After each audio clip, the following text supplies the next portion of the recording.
What is going on, everybody? It is episode 775 of Pop Culture Crisis. My name is Brett, and I am here once again with my co-host. Introduce yourself, please. Hello, crisis actors. It's Mary. TGIF, am I right? Is that's even before your time? You put it in the chat, and I just thought that was quaint. TGIF, ladies and gentlemen. It is a Friday here today. Yeah. I also want to preemptively apologize in case my voice sounds a little bit congested. I'm under the weather right now, but you're going to have to put up with me today. She's been complaining of all y'all's bullshit and is losing her voice from that. I was just trying to get my Kendrick Lamar impression down. You don't want to do that. A good Kendrick Lamar impression means you sound annoying, so you don't want to do that. Yeah, I don't want that. I'm also doing the thing where I'm crying out of my eyes now. She does cry. That's great. That's okay. That's happened before though on the show, that. right? I really want to stop doing that. It's we'll have to figure out what's causing that. It must be the fact that you keep it freezing in here. It's 70 degrees in here. It is not freezing. I will tell you what, IRL is way worse. See, like every time when we're done with IRL, I'm like, I'm about to wear a tank top in here in the middle of winter because it's too freaking warm in there. I love it. It's awful. Guys, we got a bunch of stuff to get to talk about today, but before we get started, would you hit the like button on this video and subscribe to this channel if you have not subscribed here yet already? Please and thank you. Share this show out with your friends and your family and your loved ones, the people in your life that you like, the people in your life that you don't like, and if you have a mortal enemy or a best friend, either or, you can share this video with them and then have a conversation about it. The best way to help this channel grow, channels like ours, is to share the content out so that more people can see it. Leave comments and talk about it. So what are we talking about today? Well, things continue to go wrong for Blake Lively in the midst of her lawsuit with Justin Baldoni. It seems that Taylor Swift seems to be kicking her to the curb. She's not, she's not skirting those Mean Girl rumors that Taylor Swift Which one? gets. Who's the mean girl Taylor in this Swift situation? I mean both, but Taylor Swift in this case. She's dumping her friend then in they the slightest deserve sign each of other. trouble. No loyalty from these hoes. These hoes ain't loyal. These hoes ain't loyal. These hoes is tricks. So we're gonna be talking about that. It sounds silly. It's a bit silly, but it's gonna be fun. We're gonna talk about it. We're also gonna talk about Kanye West, who tied one on too tight and is having an absolute meltdown on X, which, personally, I enjoy the nothing but caps lock for everything. In my mind, his phone is broken and he just doesn't know how to fix it. So he's constantly typing by yelling. So we're going to talk about everything that he's talking about. He made a very bold claim. He's asking Trump to pardon Diddy. I don't think that one's going to go over well. And then we are also going to talk about how Botox is absolutely ruining the cinematic experience, because in an industry where your whole job is to emote on screen, when you do stuff that makes your face stop emoting, oddly enough, that makes the experience worse. We have a 20 before we start from Weary Traveler. Happy Friday to PCC crew and community. Friday nights make up for the dread of Sunday evenings. Oh, yeah. The Sunday scaries. So I am a Friday evening stan. You love Friday night evening. is the absolute single best time of the week, bar none. Any other answer you give is the wrong answer, unless, of course, like your weekend is different days. I guess if you have off Tuesday and Wednesday, then I guess Monday night after work is the best time of night. And I don't think it really matters because, look, I love my job, but I still love knowing that I've got a couple of days off to recharge. And the funny thing is half the time I end up working anyways in some way, shape, or form. But it's nice to know you have it. Even Thursday evenings are pretty nice because you're like, tomorrow's Friday. I did it. Getting there. Or we're actually the guy in those videos who's like, Misery Monday, No! Tantrum Tuesday, Wait, Whining Wednesday. What's Thursday? I don't know what Thursday is. It's just Thyroid Thursday. Thrombocythemia Thursday. Thrombosis Thursday.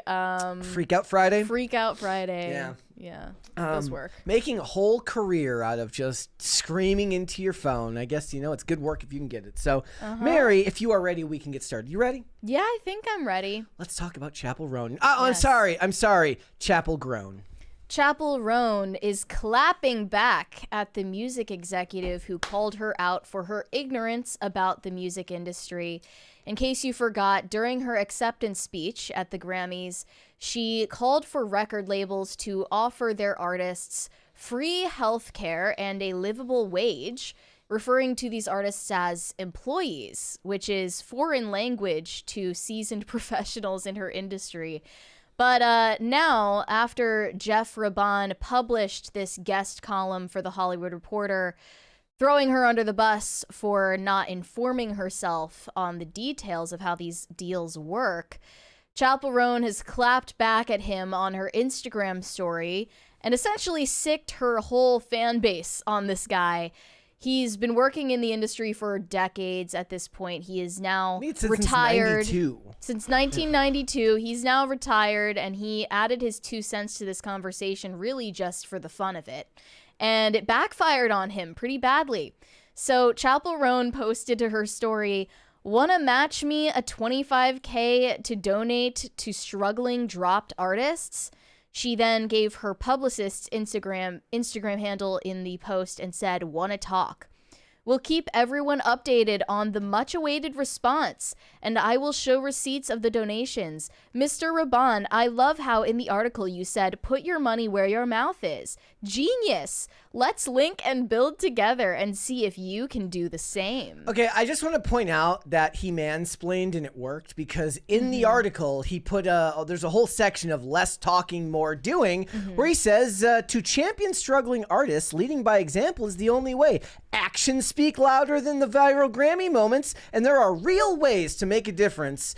He says, start a foundation that helps independent artists with healthcare and fair compensation, and demand your fellow Grammy winners match your funding. Well, he was actually probably smarter than you, because asking the Grammy artists would probably do more good, because you'll get a farther reach, even though it's arguable that, you know, plenty of those music executives are doing very, very well. Like, a lot of people were mistaking this guy for like a journalist and being like, why would you ask a journalist to put $25K towards this thing when they probably can't afford it? This guy's, if I had to guess, probably loaded. Given the length of his career and the types of artists that he's worked with, the fact that he was at the, you know, he was an executive, that he's probably doing pretty well. But if you really wanted this to reach out, you would give it to your other virtue signaling artists and try to get them to match it. Right. In a series of follow-up posts, Chappell Roan also took this opportunity to give a shout out to young struggling artists who she enjoys. They included Hemlock Springs, Sarah Kinsley, Devin Again, and Baby Storm. Telling you it's a hipster moment. She wants to brag. She's like, look at these unique artists. You've probably never heard of them. Look at how niche my music taste is compared to yours. She hasn't gotten out of the 2010s. And I know I mentioned this yesterday when we were talking about this with Phil, but it is the case that Chappell Roan has some hard feelings from the way that she came up in the music industry. She's 26, but she's been at it for over a decade now. And she got her first record deal when she was 16 with Atlantic Records. And they actually ended up dropping her. And this was her sob story that she offered to everyone at the Grammys, that she had no work experience after they dropped her. So she was totally financially adrift and had no idea what to do. She didn't have health care. They really all of these do. benefits. There is this weird sense of like proud helplessness.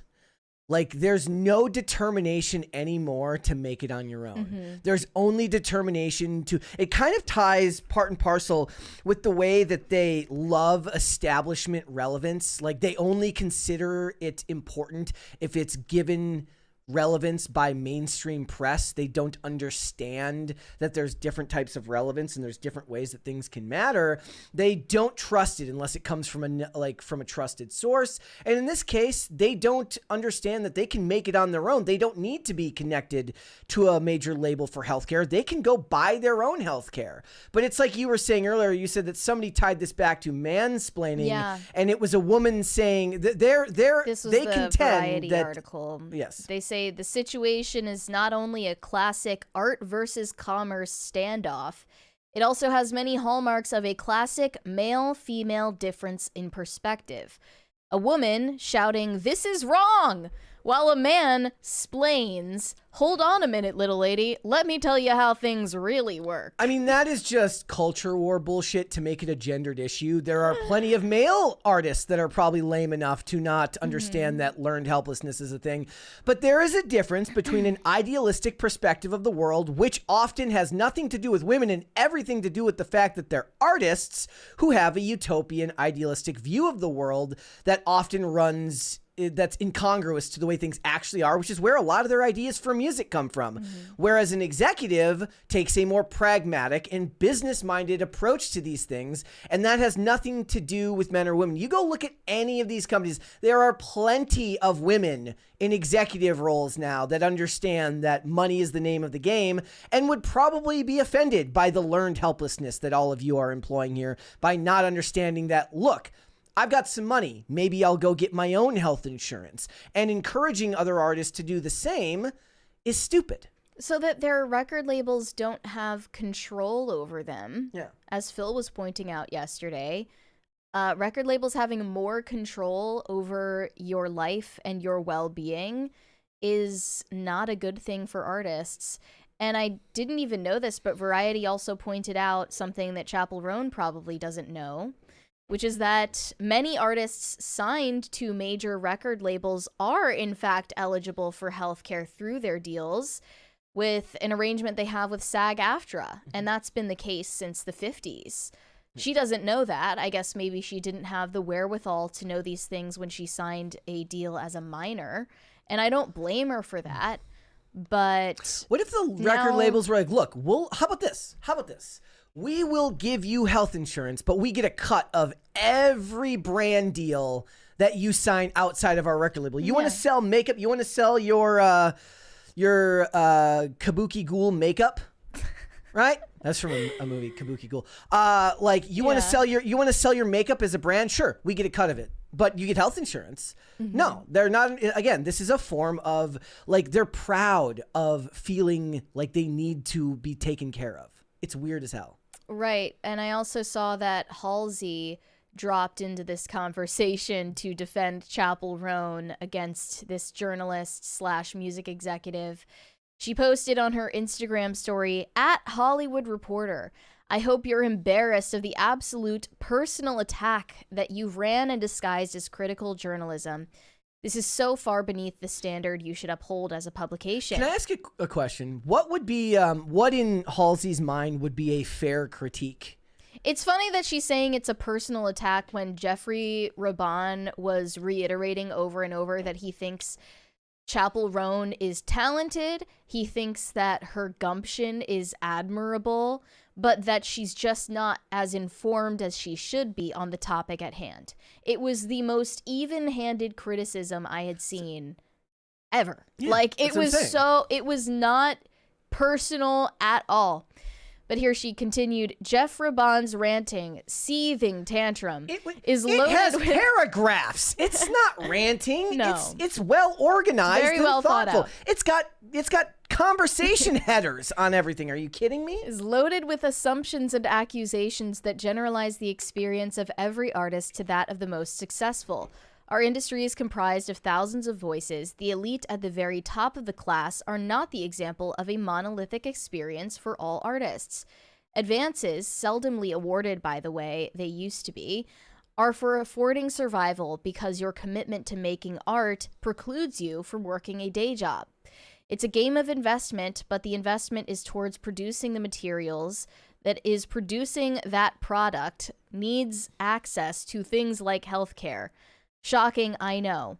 If you want to profit off of someone else's art, that artist should have the basic living means to feel safe enough to create that art. An artist like Chappell, who has worked for over a decade, is not an instant industry insider, and to compare the payoff of her actions to those of an industry titan with the power and financial leverage like Taylor Swift, when Chappell hasn't even spun the block enough times to see the residuals of her long-earned but sudden success, is irresponsible for someone with your experience in this industry. Shame on you, bootlicking behavior.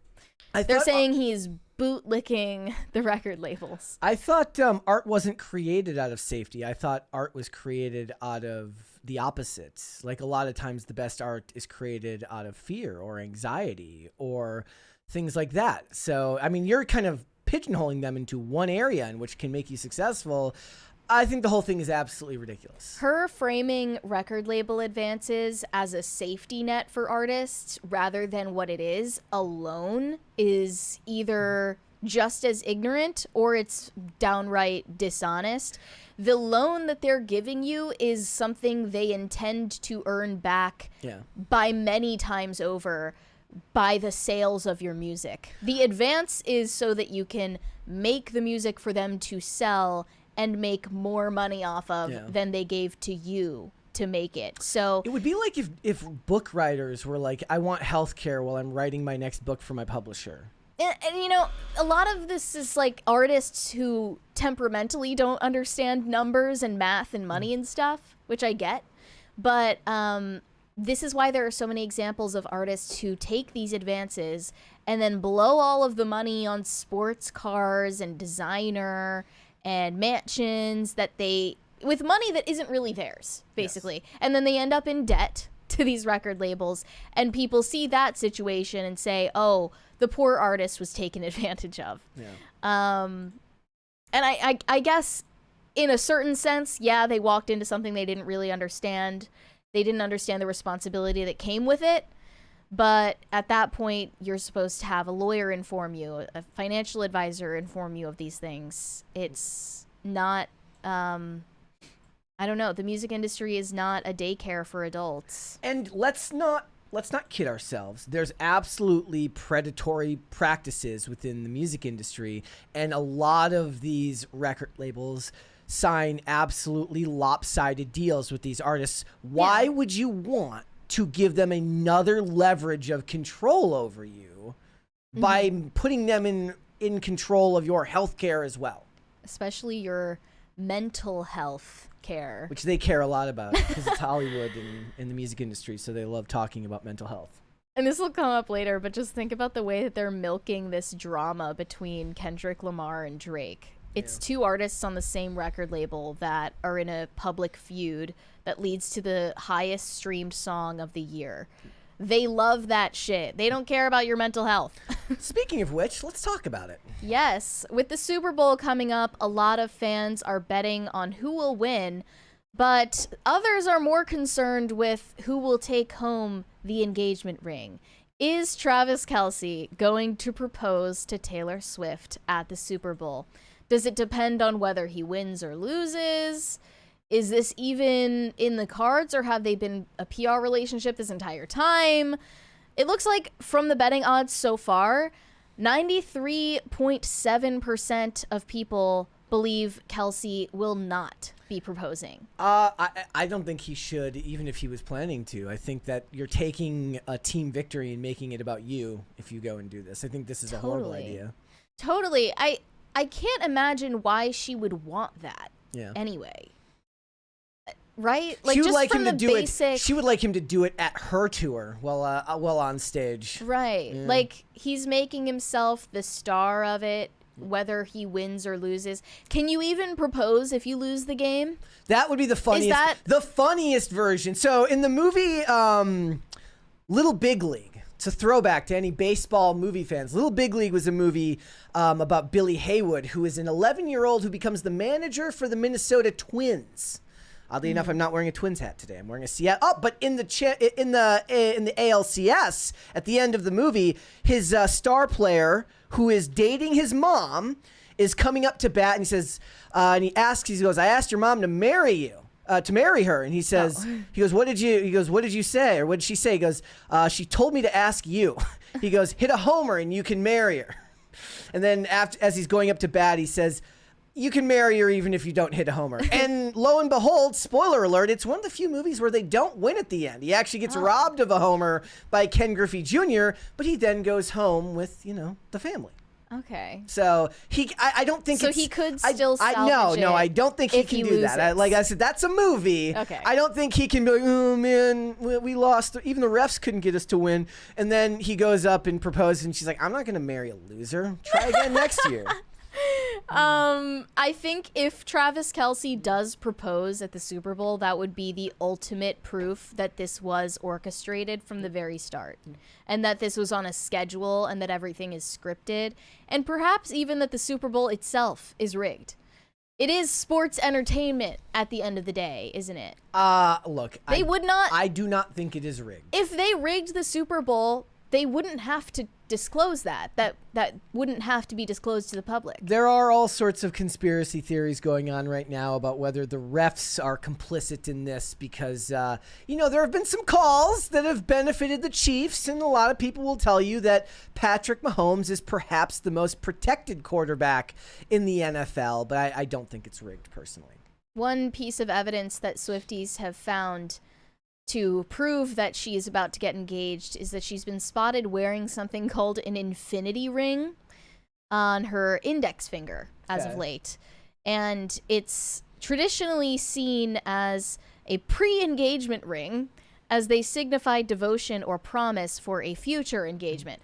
I guess a promise ring, but promise to not make you an honest woman ring? Juvenile sounding. I always thought that getting a promise ring as an adult woman was just so humiliating. Okay, look, I'm not a person who can understand people super well, but if somebody had asked me what would Mary think of promise rings as an adult, I could have told you right away what she would have thought. Yeah. I think you can guess pretty safely. I'm against that. But the only time it's acceptable is if you're both in high school. If you're a couple that's too young to get married and you're still teenagers, maybe then that would be fine. But even then, it's so unnecessary. So I don't know if she meant to send any sort of signal by wearing that ring. I doubt it. Look, I think that if I'm to assume that it's not all one big version of the Truman Show and we're not all being puppeteered around, that I don't think that he does that to his teammates to make their victory all about him. I don't think he does that. A lot of people thought it was going to happen at the Super Bowl last year, and they had only been together for what? I didn't think less it was gonna, than a year at I that didn't think point. it was going to happen at that point either. And there have also been all of these rumors about Taylor being pregnant. I mean, it'll end up being one of those things where they're he proposed to her and it'll be on some random island in the middle of the Maldives, then there'll be photos and videos of it. I don't think that it's going to happen at the Super Bowl. The only way that I would believe their relationship is real and not coordinated in any way is if this engagement, whenever it happens behind closed doors. Well, that's what I mean. That's what I'm saying. If it happened in private, and I guess if they Zendaya had their own, and Tom Holland. they had their own photographer. That's fine. But Tom Holland proposed to Zendaya in her home without anyone watching, without any cameras recording it. That's what happened to me too. Everybody wanted to know when I was going to get engaged. Yeah. And I was like, look, hold on, Alert guys. the media. Hold on, guys. I'm going to do it on my own. I know you guys want to know everything about me, but don't, okay? It's just, it's private. Will Travis Kelce propose to Taylor Swift after the Super Bowl? This is according to voters on BetMGM in Ontario. They say yes. But one response says, if this happens, the whole relationship is a PR stunt, just as I feared. No way Taylor wants this done in public, given her desire for privacy. I don't believe she has as much of a desire for privacy as people believe, given that she is on screen to a point where it annoys NFL fans. It hasn't been during these games, but we watched the last two Chiefs games, and I did not see an excessive. I don't even remember seeing her on screen once. Maybe she wasn't at one of those games. I don't know. She was going sporadically at a certain point, but I remember seeing a lot of these football fans just complaining about it really vocally, saying that she became sort of a sideshow and more attention was being paid to her suite at the stadium than the game itself. Yeah. But the real question is... But there's so much downtime in football games anyway. What are they going to do? It's easy. Coverage. Easy ratings. There's all sorts of... but also, Mary, what does Michael Rappaport think about it? That's the real question. What does Michael Rappaport regardless think about of whether Taylor Swift leaves the Super Bowl engaged, Michael Rappaport wants her leaving in tears. He says he hopes that the Chiefs lose the Super Bowl so that Taylor Swift will cry in front of the cameras. I want to see that mascara running. That's kind of sick. That's a little rude. He said, I'm hoping to see Taylor Swift cry. I want to see if her mascara can hold up after a ginormous loss. And we know she loves her man when he's winning, but will she still ride with him when he takes a ginormous loss?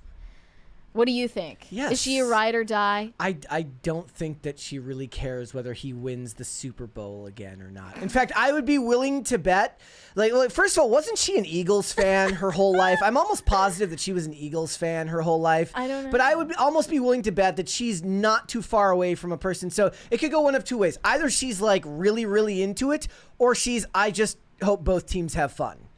And she's supporting the Chiefs because he plays for them. Right. She's diehard Chiefs fan. But I feel like she was. Travis. I feel like she was an Eagles fan growing up or something like that, and people used to talk about that. She's from Pennsylvania.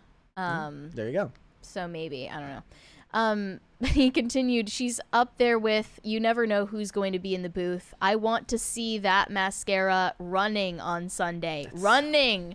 I want to hear her call out, why didn't he throw the ball to my boyfriend? I want to hear that kind of confusion and chaos. He wants Taylor Swift to get super petty and point fingers over the game. I mean, that'd be kind of funny.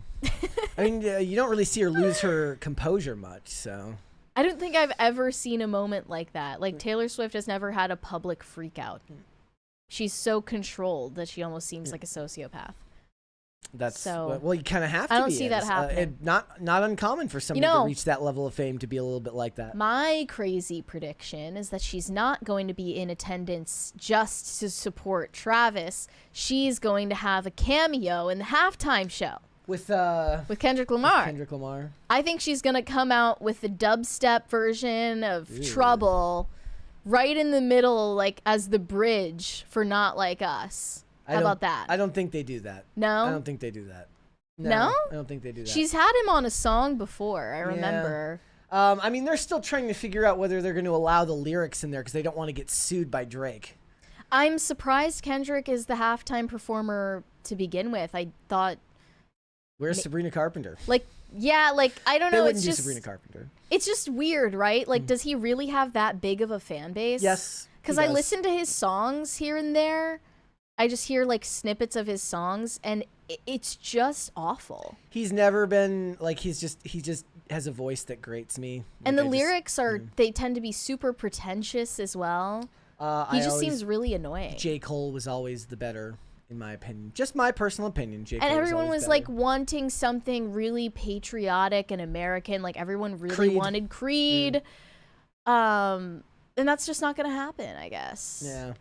Do you think they're even going to let him perform Not Like Us? He is going to perform it. The question is whether he's going to censor out the lyrics about... But you would have to censor the entire freaking song. That's the question. Like, at that point, why even try?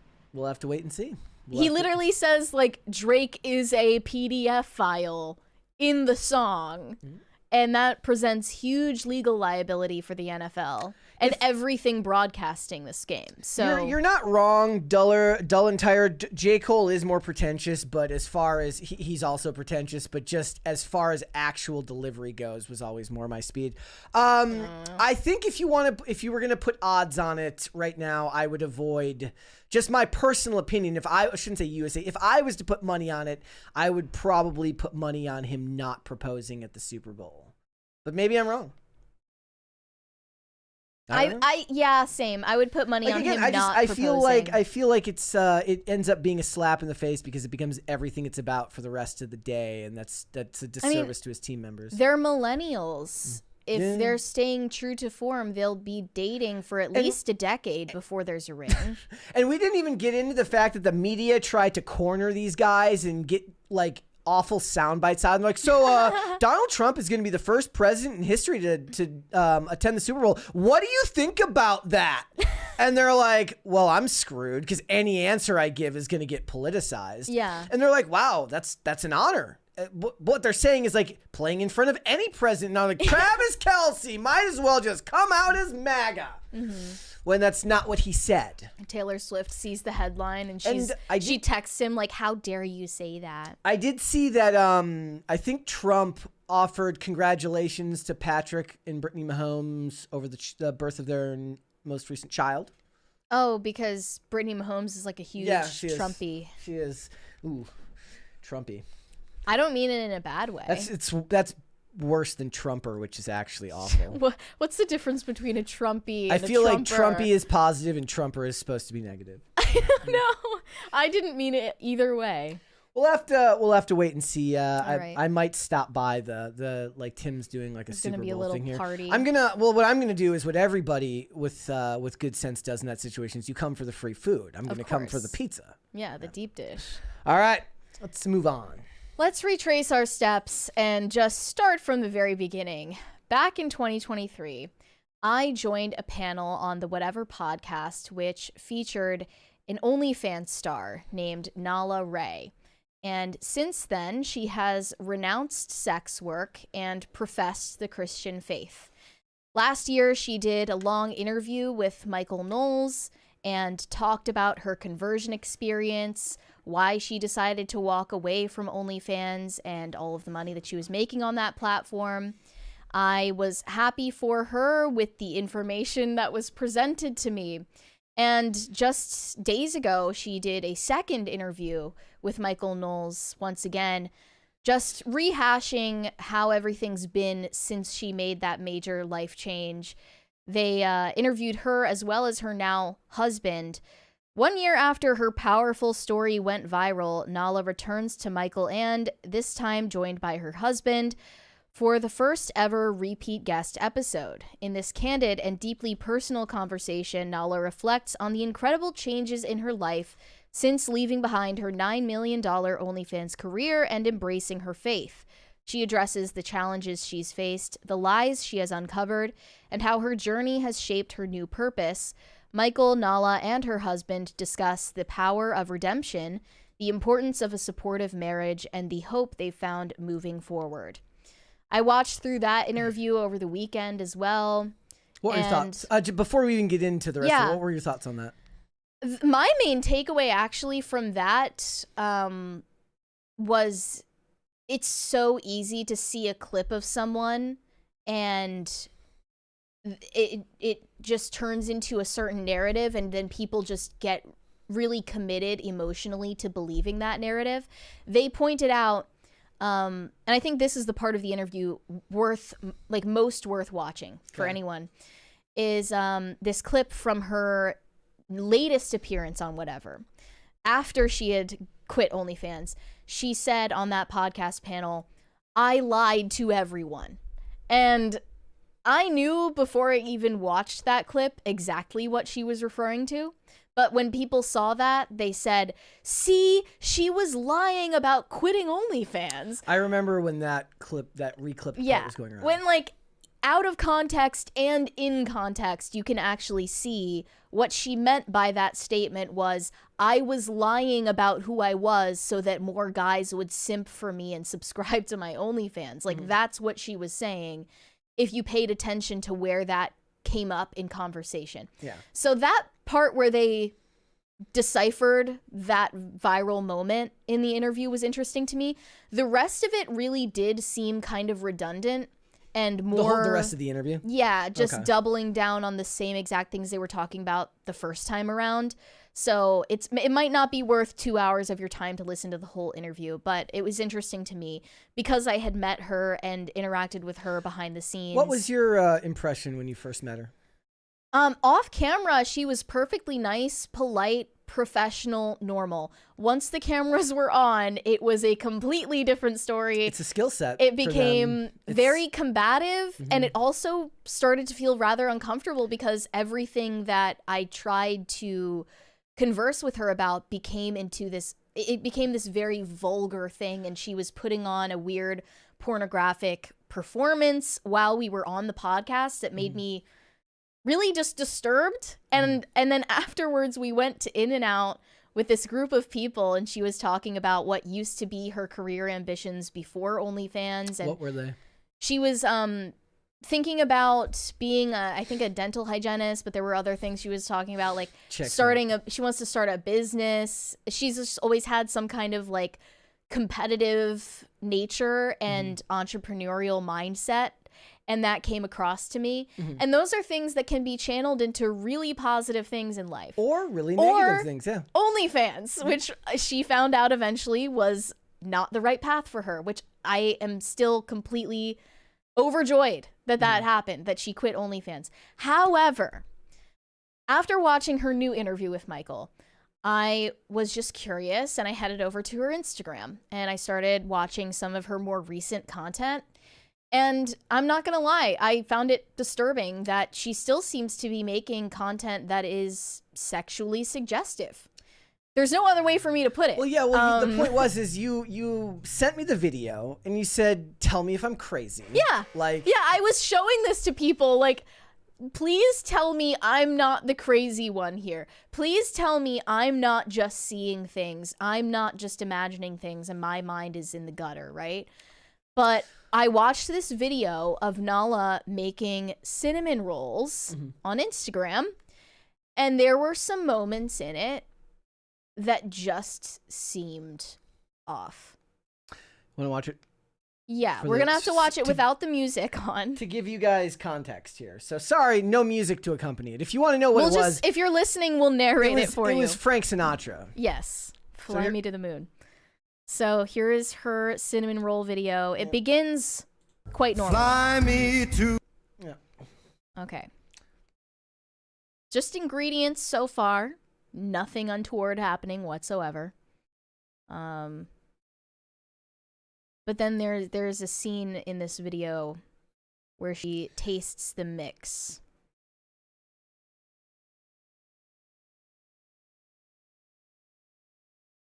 It starts here. She's looking into the camera very intently while pouring these ingredients, and then licks the spatula and makes a certain face. Can we just go back to that face real quick? Just so we don't move past that. Perfect pause. That's the face she makes after licking the spatula. Okay, go on. Okay. Still pouring things while staring very intently into the camera, slowly pouring melted butter. But I'm just crazy, right? Okay, she tastes it again, makes another weird face. All right, now the rolling pin is what sealed the deal for me. The rolling pin sealed the deal for me. I was just like, no, like that's not normal. Brand new rolling pin. Just saying. So yeah, if you're listening rather than watching, she takes this rolling pin and spreads flour on the rolling pin. She jerks off the rolling pin. Yes, by stroking it, okay? And I don't know if that's like normal. I've never done that. But I posted this video on Twitter and I was like, please just tell me if I'm crazy. Am I the only person who watched this and thought there was something weird going on? Yeah. And it turns out I was not just imagining things, and other people see the same things I do. However, I am still getting a huge amount of replies that are saying, no, you are the gross one. You have porn brain. Your dopamine receptors are fried. You're imagining things, and all she is doing is innocently making cinnamon rolls in her kitchen. You need to get your mind out of the gutter. I want to know why cinnamon rolls have become a battleground for internet tradwives. Seriously, so what the is first it about time cinnamon rolls? it was Nara Smith making cinnamon rolls. Yeah. And then that enraged everybody. Now this is Nala making cinnamon rolls. It's enraging everybody. And like some people are responding to this and extrapolating a lot more than I did. In like farther than you? Right. Oh, it's all been a fraud the whole time. She's lying. Is that what you think? No, I don't even know what I think anymore. I definitely don't want to sit here and say I know for sure like Nala's lying about being Christian.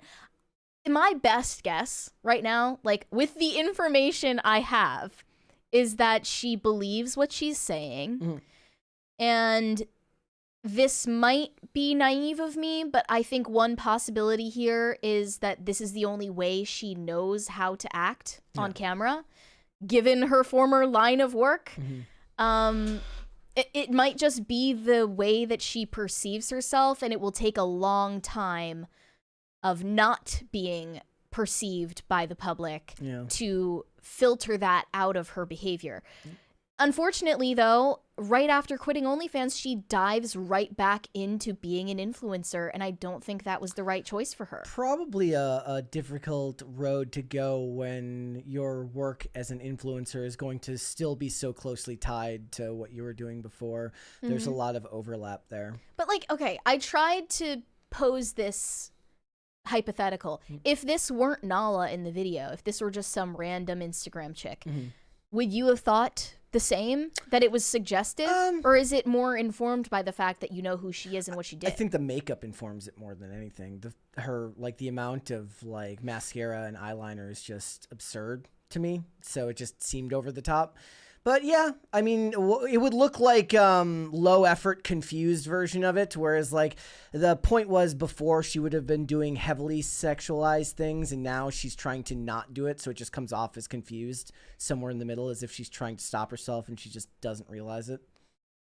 I don't know. But then again, you have to take account of the fact that every scene in an edited social media video is intentionally placed there. We're going to talk about it later when it comes to Botox, that facial expressions say a lot. It's not a coincidence that the rolling pin part was included in the video, okay? She knew that was included in the video. It's not a candid thing where like she's live streaming herself for 5 hours making cinnamon rolls and she maybe did something that she didn't realize. That was very intentionally placed in the video, and I can't look past that. So either her brain is just wired this way after years of objectifying herself, she doesn't know how to break out of that mold, or she is consciously including this. And one person in my reply said, something tells me she acts like this in these videos because of the people that troll her, and she does this to make them more angry. That's not the own you think it is on whoever is trolling you, though. Like, you're letting them win, and that's the definition of audience capture. Marco says licking the spoon came off more like indulgence. So you could point out that if you knew nothing about her, maybe the combination of the makeup and knowing her past makes you see it in a way that is different than how it might be perceived if you had no information on her at all. But the point of it in general is to obfuscate in a way that makes this conversation necessary to begin with, which is interesting. But for me, I'm just like, you know what? Most of the conversation seemed to break down to people being like, well, now you need to apologize because I told you she hadn't changed. And I don't think that you have anything to apologize for. No, I'll say F that. I'm not apologizing to anybody. I'm not apologizing to any of these people in my replies, like Pearl or whoever else is making this their like personal crusade, because I think it's entirely normal to change your opinion based on new information. And I don't even know what my opinion is right now because I don't have all the information. I haven't spoken to this woman in 2 years. So I'll just say my opinion is her current content is weird. That's my current opinion. Well, and I am not sorry for having faith in someone. Like, that's what I was trying to say, that it comes off as confused. Yes, yeah, it does. And I don't know if that's intentional or not. I don't really care. I'm just not going to. I feel it would be a little bit dishonest of me not to at least publicly acknowledge that, because I did appear on a 4-hour-long podcast with this woman before she changed her lifestyle, and I congratulated her for that at the time. And now I have new information and a new opinion. I don't think that's such a bad thing. Well, the internet kind of indicates that you should have the right answer the first time every time, and if you don't, you should apologize. Yeah, I hate that. I hate that mindset, and I reject it wholeheartedly. Ladies, time to find a new food to make. Cinnamon rolls are now passé. What do they make? It is time to move on to, I don't know, what, You know what? Yeah, lean they into do? it. Make him a sandwich. Sandwich. Ham sandwich. I would say Rice Krispies from scratch. What is the least sexy food you can make on Instagram? I have no idea. What do you think? I have no idea. You're probably right. Homemade Cocoa Puffs. Yeah. Well, there's the one lady on Instagram who's like, I made this from scratch. Yeah. And she like pulls the food from the ground. Yeah, she does. She does everything with her eyes closed. Yes. And she's like, with my kids that are 82 months old and 112 months old. If anything, this is just a testament to how popular trad wife content has become. Well, yeah, and there's a whole nother discussion to be had about what that means. I said, like, in a lot of ways, trad has become a fetishized content topic online, even if it wasn't initially meant to be in that way, and even if there are good intentions behind the concept of having traditional roles in your relationship. Nothing like that, no good intention survives the content machine. Once it becomes something to be voyeuristically viewed by the public, it is not the pure concept that you think it was. And I think that goes for everything. So, all right. What would you like to see? Cringe or cute of the day? Let's see cute first. Cute of the day first? All right. Switch it up a little bit. We will do that. Cookie Don gets so many pictures in here. This one's great. I like the... Is that like a... Your cat looks like a russet potato. I like it. Guys, submit your pets. Hashtag PCC pets and tag me in there at Brett Dasovic and at popculture_show on X so that we can feature them. Wait, we can't see the face. Oh, hold on. There we go. There it is. That nice little smile. I like it. Yeah. All right.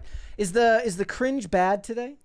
It's pretty bad. I had never seen it. I was surprised. I wonder if it's satire. I'm not really sure. So it says, I wonder where this guy ended up. White dudes for Harris? Question mark. This is a throwback. Dr.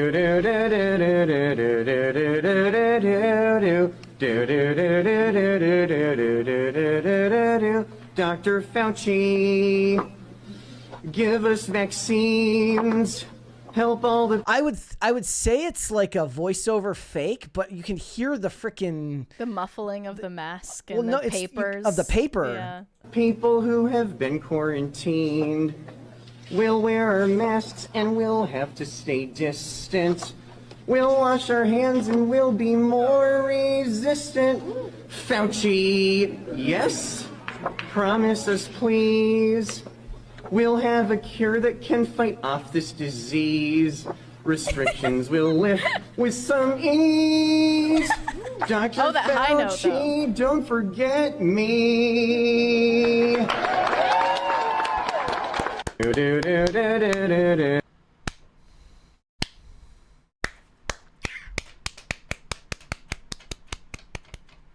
Fauci saw that and just burst into tears. Thank you. Great timing with that.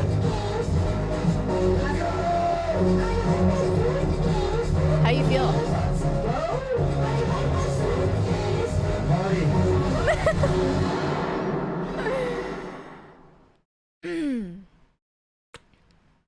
How do you feel about that? There's a 20. Okay. From No Control, I think we found the new Crisis Party song. No, I don't want to remember those times, those dark times. I would rather not. Actually. Okay, let's get started. All right, we're gonna dive back into the Justin Baldoni and Blake Lively drama. Reportedly, Taylor Swift is royally pissed at Blake Lively for roping her into this battle. She feels that she was used by Blake Lively in her war with Justin Baldoni and resents Blake for calling her one of her dragons and using her name for leverage.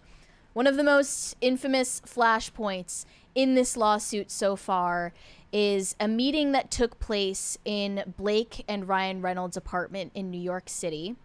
And the purpose of this meeting was to discuss the script of the iconic rooftop scene in It Ends With Us.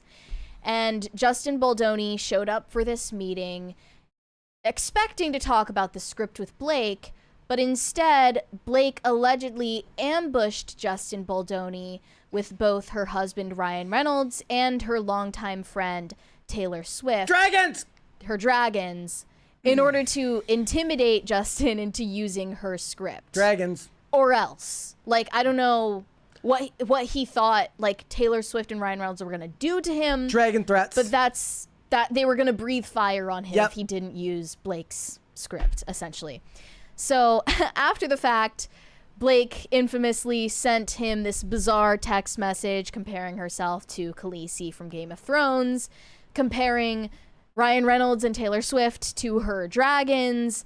And as Justin Baldoni and his legal team have been releasing all of these text conversations from back in 2023, word on the street is that Taylor Swift is deeply disturbed by Blake using her fame as a weapon against Justin Baldoni, and had no idea that her name was dropped in the middle of these conversations years ago. I mean, that's what happens when you have PR friendships. Yeah, but was there something to it? Do these people even have real friends in the first place? Was there something real? That's my cynical view of it is I tend to view especially anything front-facing as fake, and at the very least something where motives get muffled because there's benefit for all of them. One of the biggest pet peeves, and I've told you this a million times, it's like the fake friendships amongst celebrities that end up like, oh, isn't it novel that Martha Stewart and Snoop Dogg are such friends? I thought the funniest was there's like a Lonely Island music video where Diddy's at the beginning of it, supposedly great friends with the Lonely Island. I'm like, do they hang out together? I don't know, but I bet they're going to edit that music video soon. Or Lara Trump suddenly being BFFs with French Montana. Not sure how that happened. I mean, maybe that's more believable because it's like, why would you risk it? And you know what I mean? It's like, this isn't like some novel. They're working on a musical collab. I mean, we've played Lara Trump's music on here before. It wasn't as bad as Dr. Fauci, but it was pretty bad. It wasn't good. Yeah. Well, the worst thing that can happen to a PR friendship is the less famous party dragging down the more famous party to their level, and that's exactly what seems to be happening. A source close to Taylor Swift tells TMZ that this is the real version of events from that night. Taylor Swift came to Blake's apartment at the time Blake told her to, not knowing anyone else would be there. Taylor had no idea there was a meeting going on with Justin, and Justin was about to leave the 2-hour meeting around the same time that Taylor arrived. She was introduced to Justin then for the first and only time. All Taylor said to Justin was how excited she was to see the movie. Taylor believes Blake timed this meeting with Justin Baldoni so that she would arrive before he left, and she's baffled by Blake later characterizing her as a dragon. Never let anybody... It's weird to say that about a friend. Never let anybody tell you that women can't be ruthless in business. They'll just be ruthless in a very, very different way than men. Yeah. Ways you wouldn't expect. Yep. It's weird to say that about a friend, not to mention the fact that Taylor Swift is also the godmother of one of Blake and Ryan's children. I guess that may be more of an indication of an actual friendship than anything. That's not something you do lightly. Yeah, so that does make Blake more in the wrong for what she did. I mean, okay, so think of it this way then. So you said that Taylor Swift is the godmother to one of their children, but Taylor Swift is saying like, you can't hang out with me in the skybox at the Super Bowl. Well, I'll trust you with my children if I die, but I won't hang out with you during a bad PR run. Yeah, that's incongruous. It's not really about the bad PR run. If the bad PR run had nothing to do with Taylor, who knows? Maybe she would be sticking by her friend. But the fact that she was brought into it in this public way means she was kind of betrayed in a way. Taylor also has learned that Blake Lively has been name-dropping her all over town. Blake has been inappropriately leveraging Taylor Swift for a long time. In one instance, Blake told a young actress that Taylor Swift chose to cast her, which simply did not happen. That Taylor Swift chose to cast who? The young actress who goes unnamed in this account. So that's really strange. Blake reportedly believes that her friendship with Taylor is not strained, and the two are still talking regularly. Blake has since apologized to Taylor. They had a good cry together and hugged it out.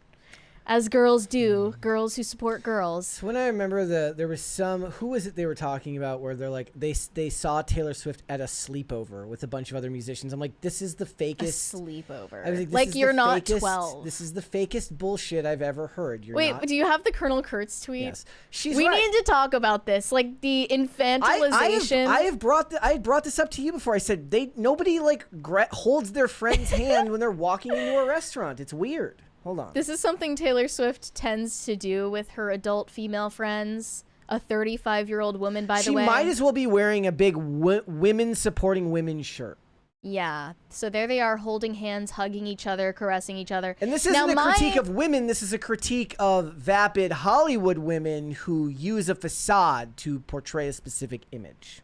I might be giving too much benefit of the doubt here, but my first thought in regard to this physical contact is if I were getting mobbed by a group of photographers every time I walked from a car to a restaurant, I would probably want to hold hands with somebody I know too. Yeah, that made sense when you said it to me. And they don't want to lose track of each other or get trampled. Like, I understand that part of it, but I also equally understand that Taylor Swift has a tendency to infantilize herself and sort of model her friend groups after a middle school clique.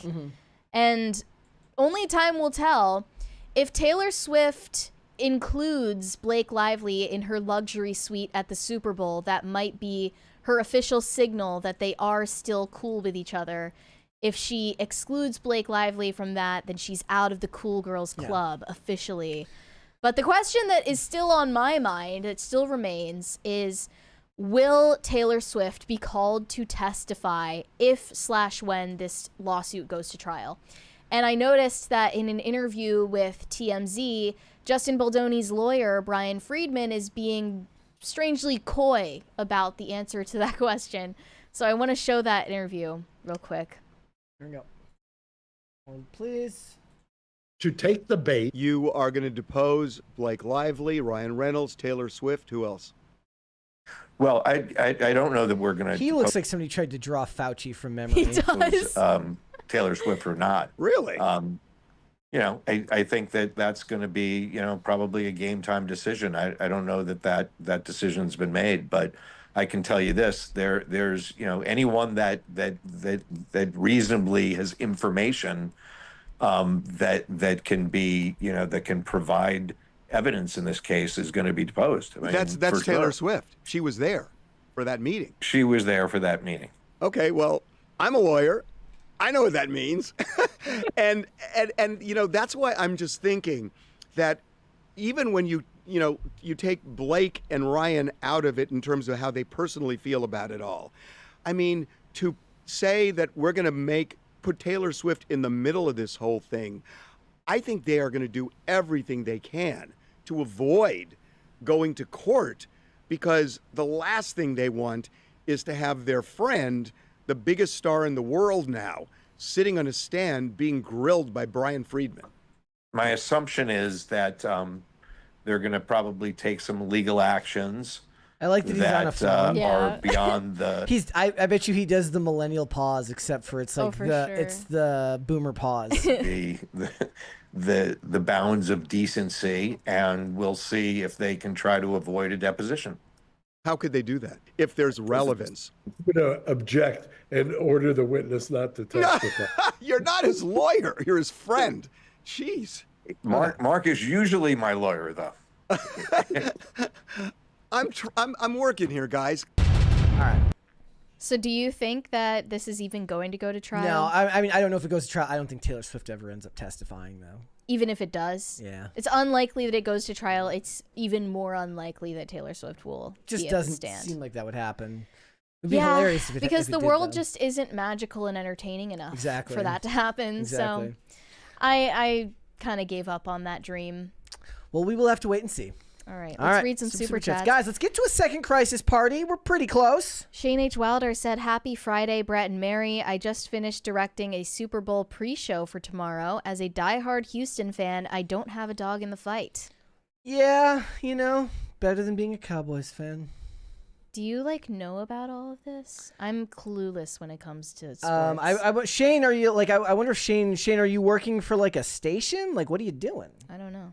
Tacti Plati said, Brett, have you seen Kung Fu Hustle, Shaolin Soccer? No, I have not. This is a reference to last night. Tim did the thing. He's like, you haven't seen this movie? You're the pop culture guy. He did with what? Kung Fu Hustle. Oh, okay. And, yeah, I'm sure we've just seen every movie in existence. Somebody and then I got a response on Twitter afterwards. It was like, I can't believe you haven't seen that. I'm like, I haven't seen Star Trek either. Yeah, that's when they'll get real mad. Oh, they get so mad. So you got roasted? I got roasted. That's fine. That's fine. I mean, I had just gotten done telling them, we had a whole discussion about Hollywood and the industry. So, P-Tran in the chat says, Brett, the fake pop culture guy. That's me. The fake pop culture guy. Maybe that'll be maybe I'll start a new second bio channel called Fake Pop Culture Guy. You should put that in your Twitter bio. Kenneth Hart said, landlord came by for a routine check, saw me watching Firefly, told me to go to a specific episode. Yup, it was a much younger him with a speaking extra role. He signed my box set. Pretty cool. Nice guy. Cool. Interesting. Wonder what his story is. Burned Oils said, Mary needs to switch shirts with Brett. LOL. I think because you're wearing a baggy shirt. Who cares? Yeah. We're both wearing baggy shirts. Yep, my shirts are always like that. Let's do one more. Greg Duvier said, Mary lights a fire on X last night because of a sticker on a roll pin. People totally looked into it way too deep. Yeah, my intention with posting that was only about the sticker on her rolling pin. Yeah. I actually didn't notice that until people in their replies were pointing it out. All right, let's hold off on the rest and we'll come back. Kanye has been doing the absolute most ever since the Grammys. And it's really hard to cover a Kanye crash out while it's still happening. But we'll try our best. This morning, he was on a tirade on X, just saying the craze. And I don't even know where to start. But one thing he said was that he is in full defense of P. Diddy, who is in jail right now. And Diddy made the very unwise decision to thank Kanye for his support on Instagram, saying, thank you to my brother, Ye, linking to Yeezy.com. Bad choice, dude.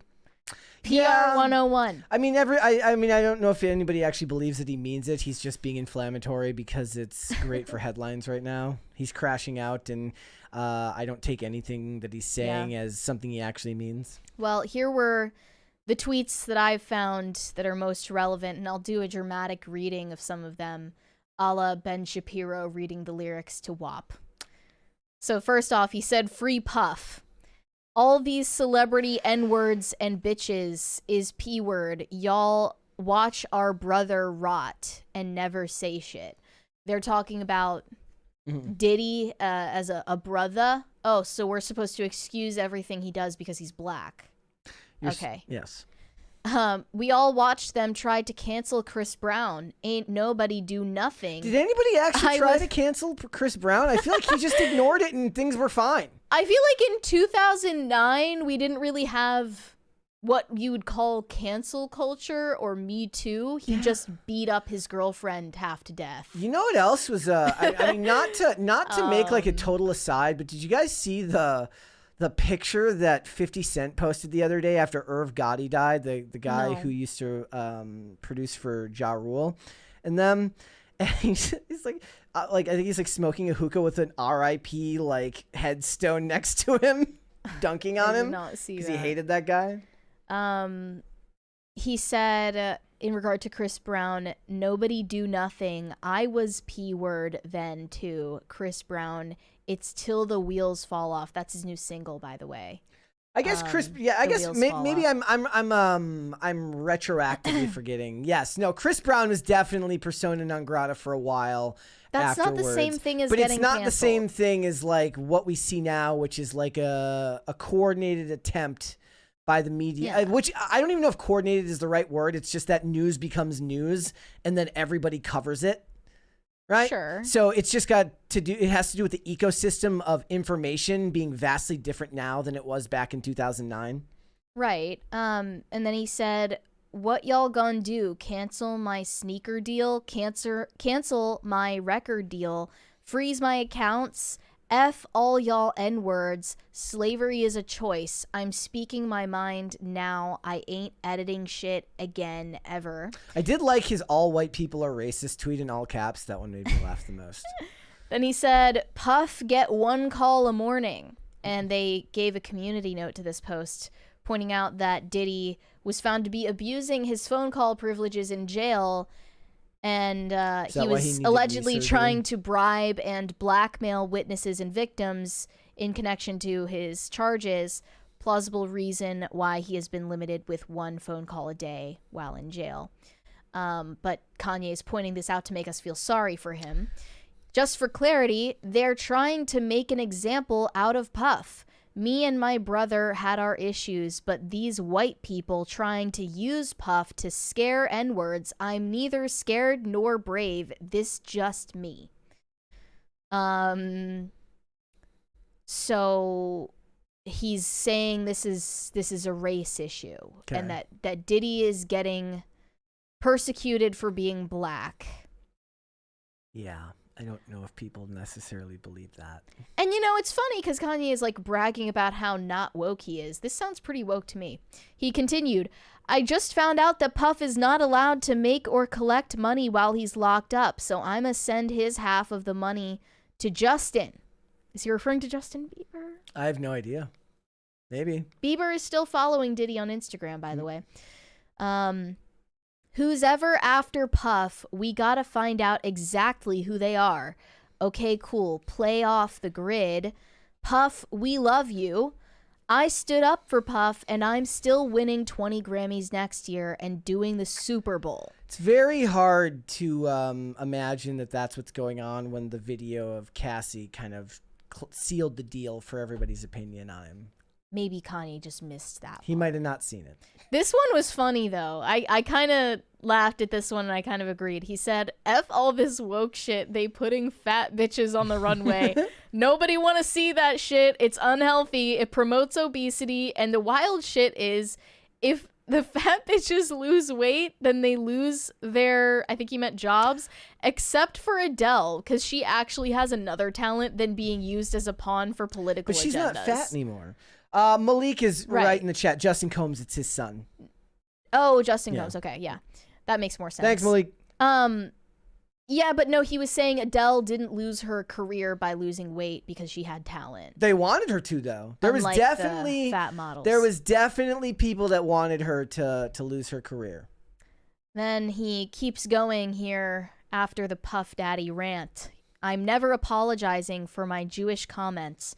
I can say whatever the fuck I want to say forever. Where's my apology for freezing my accounts? S my D. How's that for an apology? Y'all watched me burn alive. Now it's F everybody, all 27 of y'all. I don't need y'all's support. If you ain't Yeezy Gang and doing everything in your power to further my agendas, then it's F you. It's me and the people, whether I'm in a $35 million mansion or sleeping in my car. No one will ever tell me shit again. This is about Bianca, by the way. Part of this rant that, part of Kanye's rant was about the response to his wife Bianca's nudity at the Grammys. And here he says, I have dominion over my wife. This ain't no woke ass feminist shit. She's with a billionaire. Why would she listen to any of you dumb ass broke bitches? People say the red carpet look was her decision. Yes, I don't make her do nothing. She doesn't want to, but she definitely wouldn't have been able to do it without my approval, you stupid ass woke pawns. So he's saying that not that he told her to do it, that she wanted to, but she wouldn't have if he had said no. Yes. Yeah. And then I don't know what this has to do with the rest of the tweet, but he said, I have no respect or empathy for anyone living because no one living can F with me, but I do love some people and I give them favor. He continued saying, I don't want to go to your fancy restaurants, Ramen noodles and Doritos was made for a reason. My support of Puff is completely selfish. I need to find whoever's been trying to out black moguls. If I lost everything again, tonight was worth it. I can die after this. I turned down 3 photos this week with Make-A-Wish kids in wheelchairs. I think he's referring to the Make-A-Wish kids that were at the Grammys illegally witnessing his naked wife. Maybe that was the point. He's like, look, they tried to look and I had to block their eyes, so I couldn't give them autographs. I don't even know about saying this one out loud, but this is a quote. I am not saying this. Don't go to just me. I mean, show yourself on camera. For the quote part. He said, I love Hitler, now what, bitches? And then he said, I'm a Nazi. I mean, all of that stuff, it's the most hyperbolic, over-the-top stuff that you know he's doing just because it brings him attention. There's more, though. There's just... Was there worse than that? Yes. Well, there's more that he goes into about both Bianca and Hitler. He said, ain't nobody ramped up. Either I'm calm as ice, this how I really feel, how I really felt, how I always will feel. F all of your F-ass unfair business deals. Any Jewish person that does business with me needs to know I don't like or trust any Jewish person, and this is completely sober with no Hennessy. He said, I press X to doubt on the sober stuff for almost everything he's done for the last This is like definitely 3 the weeks. nitrous talking, if not worse.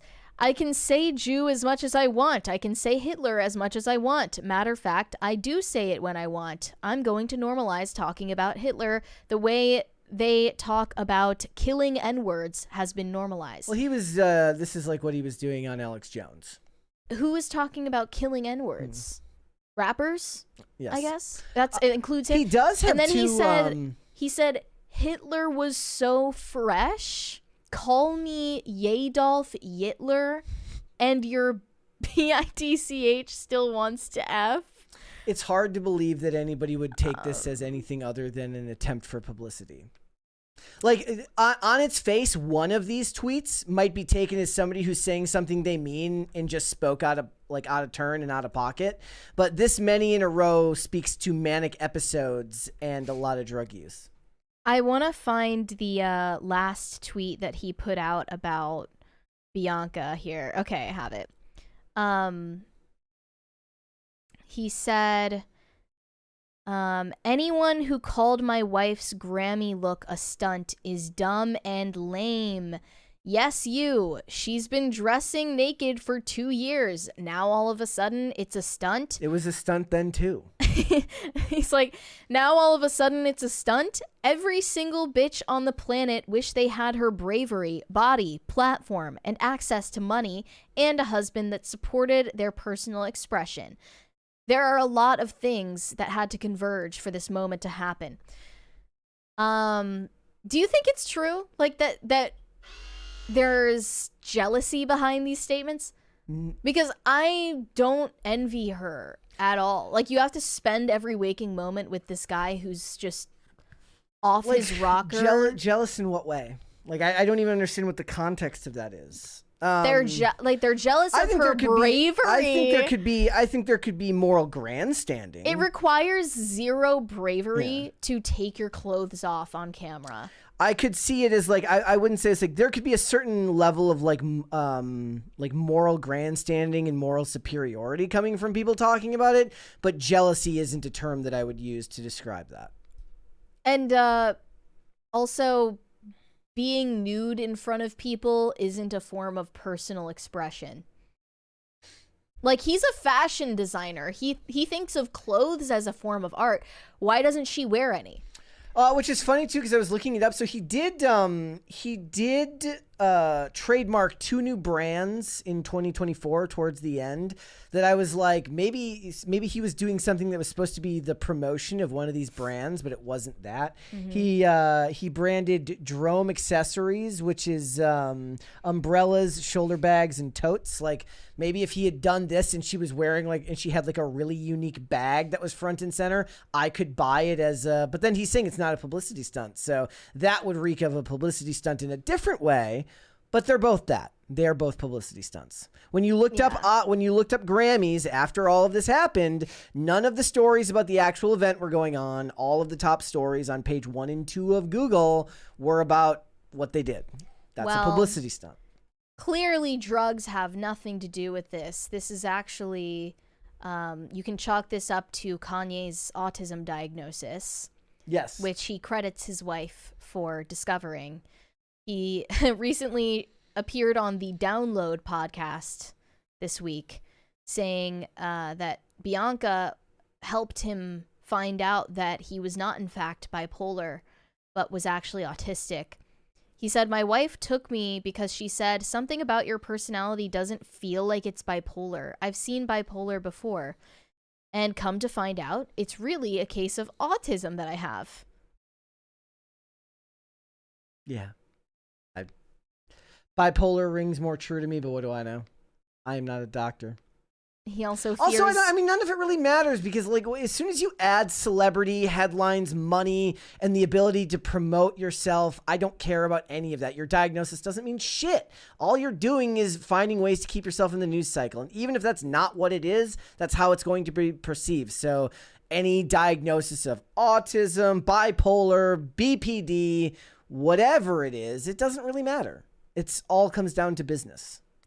He just seems like someone who really enjoys being off his meds and on other ones. It's sad. I've noticed a lot of people who are big fans of him are upset right now over his behavior. Yeah. Well, that's the thing. That's why you shouldn't, like if you're a big fan of someone, you should be a big fan of their work and not of them as a person. That way you don't have to have your enjoyment of their work damaged by their personal actions. But the problem is none of the art that I love. His work is being damaged by his actions. I mean, new stuff, but it doesn't prevent you from liking the old stuff. Showing through in his lyrics and in the imagery that he's creating now. It's if I had to guess, it's drugs, but that's just me. Well, I guess if we're to believe what Milo said about him abusing nitrous oxide, that's definitely a factor. Undisputed. All right, let's read some super chats. Shane H. Wilder said, "Crying out of your eyes, isn't that where one normally cries from?" Yeah, I was gonna ask. JK, get better soon, Mary. Yeah, it's just that I'm not crying. It comes out of the outside of my eyes, not the inner corner. It just feels like it's not normal. Corn Pop said, "Where am I, beautiful? I mean, Mary." We don't know where you are. I don't know. Dakoth said, "Turned 38 today. Every year I recognize less and less of the names the Hollywood tabloids spew all over the pages. Brian from Family Guy was right." What did Brian from Family Guy say? If he's referring to a specific quote, I don't know. Well, happy birthday then. Happy birthday. Shane H. Wilder. In the chat, I think I just saw this one was interesting. Cyrus Aurelius says, talking down about him, but not Harley Pasternak. Well, I didn't see Harley Pasternak at the events telling Kanye how to act, so we have talked about Harley Pasternak on this channel. Yeah, we have at length. We have a whole video on Harley Pasternak in the Pop Culture Conspiracies playlist on this channel, so you should go watch that. Yep. So that deserves attention, but Kanye is also his own person, and now he seems to be a free agent. Shane H. Wilder said, "My best art is created from being tarted." Maybe Kanye could say the same. Yeah. Hiroshima Otaru said, "Funniest would be he proposes, then they lose. Don't propose before the game." Damn, that would be the ultimate, like, no. Babe Ruth calling your shot. He's like, marry me if we win, and then goes and wins. Yeah, but if he proposes before the game, then he's gonna have all of this endorphin rush and then he'll crash. No, but that's the point. He's like, I am the ultimate athlete. Like, I can control my emotions. I got this. Maybe. Do Genghis Khan said, "If the Chiefs win, Travis proposes. If they lose, Taylor will propose to humiliate him for being a loser." That would be hilarious. That is. She's like, well, your ultimate she's power like, well, your move. career is pretty much over, so why don't you just come be my house husband? Yeah. See you back when I'm from tour. Worry Traveler said, Terrell Owens? Terrell Owens. Owens says it's rigged to help get the Chiefs to win. The NFL also trademarked three-peat. I mean, that would be in horrible... Look, if you're a business and there's even the possibility of a three-peat, why wouldn't you trademark that anyways? It's not like they're so financially strapped they can only afford to trademark it if they win. Right. Like they print out jerseys and shirts for both teams winning the Super Bowl, and the losing team shirts end up in a poor village in Africa, probably sent there by USAID. Slavky Nikki said, if the P.O. box gets opened again, I want to send Elad an anime body pillow of his Oshi John Bolton. And both of you watch Kung Fu Hustle. This is going to be one of those things where now that telling me to watch something, I'm not going to watch it. I don't even know if I want to know what that means. Do one more. Urashima Otaru said, flowering pin is normal, cum face is not. It depends on who you ask, though. Because, like, other people were saying that they bake a lot and they do not flower their rolling pin like that. So I don't know. Man. If she was smart, she would. What she should do is she should make like a how to prepare your rolling pin video and just lean into it and make a joke out of it. If I were her. So, all right. With such public-facing jobs, actors are far more likely to have their appearances picked apart, and because they are narcissists, they are more susceptible than most to taking that kind of criticism to heart. So we've seen in increasing amounts, actors are turning to plastic surgery, Botox, fillers, and other procedures to keep up with the current beauty trends.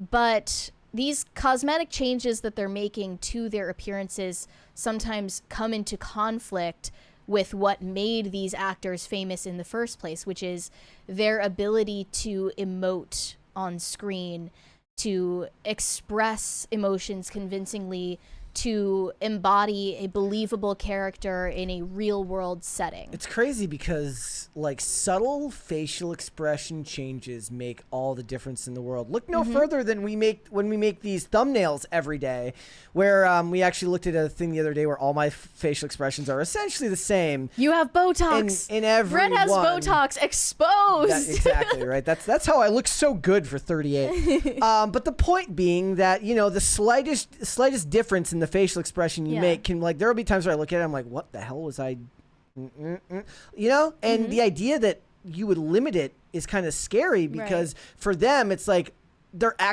put into a no-win situation. Look young forever and be camera ready, but also have full range of your musculature so that you can emote everything. You don't have a choice. You can't really have it all. Eventually they're going to be like, get the Botox, we'll fix it with AI. Yeah, so the running theory is that the prevalence of Botox is ruining movies. It's ruining all the characters movie watching will be made, experience. You know what's going to happen? Actually, no, I know what's going to happen now. By necessity, all women will be written as nothing but stoic forever just because they won't be able to emote anything but stoicism. I've seen a plethora of tweets about this very subject. One said, Hollywood needs more natural skin representation.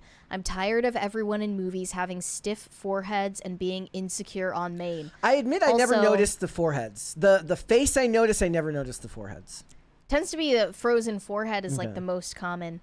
Another one said, for as corny as Hallmark Christmas movies are, it's been refreshing to watch them and not see insane amounts of Botox and fillers. Everyone just looks like a normal person. Another one said, I'm getting sick of watching movies and shows where actresses and actors' faces don't move because they have so much work done. I understand the pressure they're under. I just miss normal human facial expressions. And I want to show a couple of examples of this. First off, there is a scene of Lindsay Lohan in her Netflix movie Irish Wish where she is attempting to cry. Look. And it's just not coming through. Well, you got to do the hand in front of the face when it's to not cover working. your bad acting. And then there's another scene of Ariana Grande playing Glinda in Wicked where her face just is frozen. Yeah. This is kind of disturbing. And this person said, this gif alone proves why Ariana Grande shouldn't be nominated for Oscars. Girlie can barely move her face. What are you talking about? Yeah, so this is becoming a huge problem. I also noticed when we watched Joker 2, I was so distracted watching Lady Gaga because her lip fillers are just insane. The first time that I ever noticed it was an actress named Lauren Holly, where it was like between seasons on a show. Suddenly her lips were enormous and her face wouldn't move. So weird. It's like, it ended up. Did you find the Lady No. Gaga scenes distracting? I didn't even notice it, if I'm being honest. I could see like the filler that had migrated around her mouth and like her duck lips just flapping around everywhere. And it. What are you saying, Arthur? What year is that set in? Like the 90s? late 70s? That was like the. I thought based on his clothing, it looked more like like not late, the 70s, 80s, maybe and 90s. early 80s. 80s and 90s. That wasn't common back then for Well, I mean, that's a huge women issue to with have that's a that. huge issue with period pieces now. Yes, it is. We'll get to that in a second, but I mean, I think it can work to their advantage sometimes. I wanted to like have a more balanced take because Megan Fox is someone with a huge amount of fillers and Botox in her face, and she's gotten a lot of plastic surgery over the years, and it worked perfectly for her character in Subservience, who is literally a sex bot. Like, that works for her character in that instance. They're going to be making lots of AI-focused movies and robotics-focused movies. Directors like Martin Scorsese and Baz Luhrmann have complained that, quote, Botox has become so popular among actors that they are no longer able to act with facial expression. And now an interesting phenomenon that's happening is storylines in TV shows and movies are adapting to include characters who undergo Botox and cosmetic procedures in order to make that more believable. They say the prevalence of Botox in Hollywood is confining talented performers to roles of characters who have already undergone plastic surgery or are perceived to have had access to it, such as Nicole Kidman in A24's Baby Girl. There's a scene where she is actually getting Botox injections in the movie. She is now getting typecast as the sad, affluent wife who is accustomed to getting cosmetic procedures. So it's not just narrowing their range of emotion on screen, it's also narrowing the range of roles that they can possibly take in these projects. And it's changing the kind of stories that we're being told as an audience. The most disturbing part of this that I am surprised I hadn't learned before, it's been reported that Botox not only removes visible signs of aging, but also impairs one's ability to actually feel certain emotions. I remember that because if the muscles in your face can't react moment to moment what you're experiencing, you're going to both look and feel more robotic. I remember they would say like you could try to trick yourself into thinking you're happy by like eating a pencil and makes it think you're smiling. Literally, smiling makes you feel happier. It just activates the emotion that you're expressing on your face. And without knowing it, in an attempt to look ageless and frozen, people are turning off their own emotional range. Yeah. Which is terrifying. Yeah.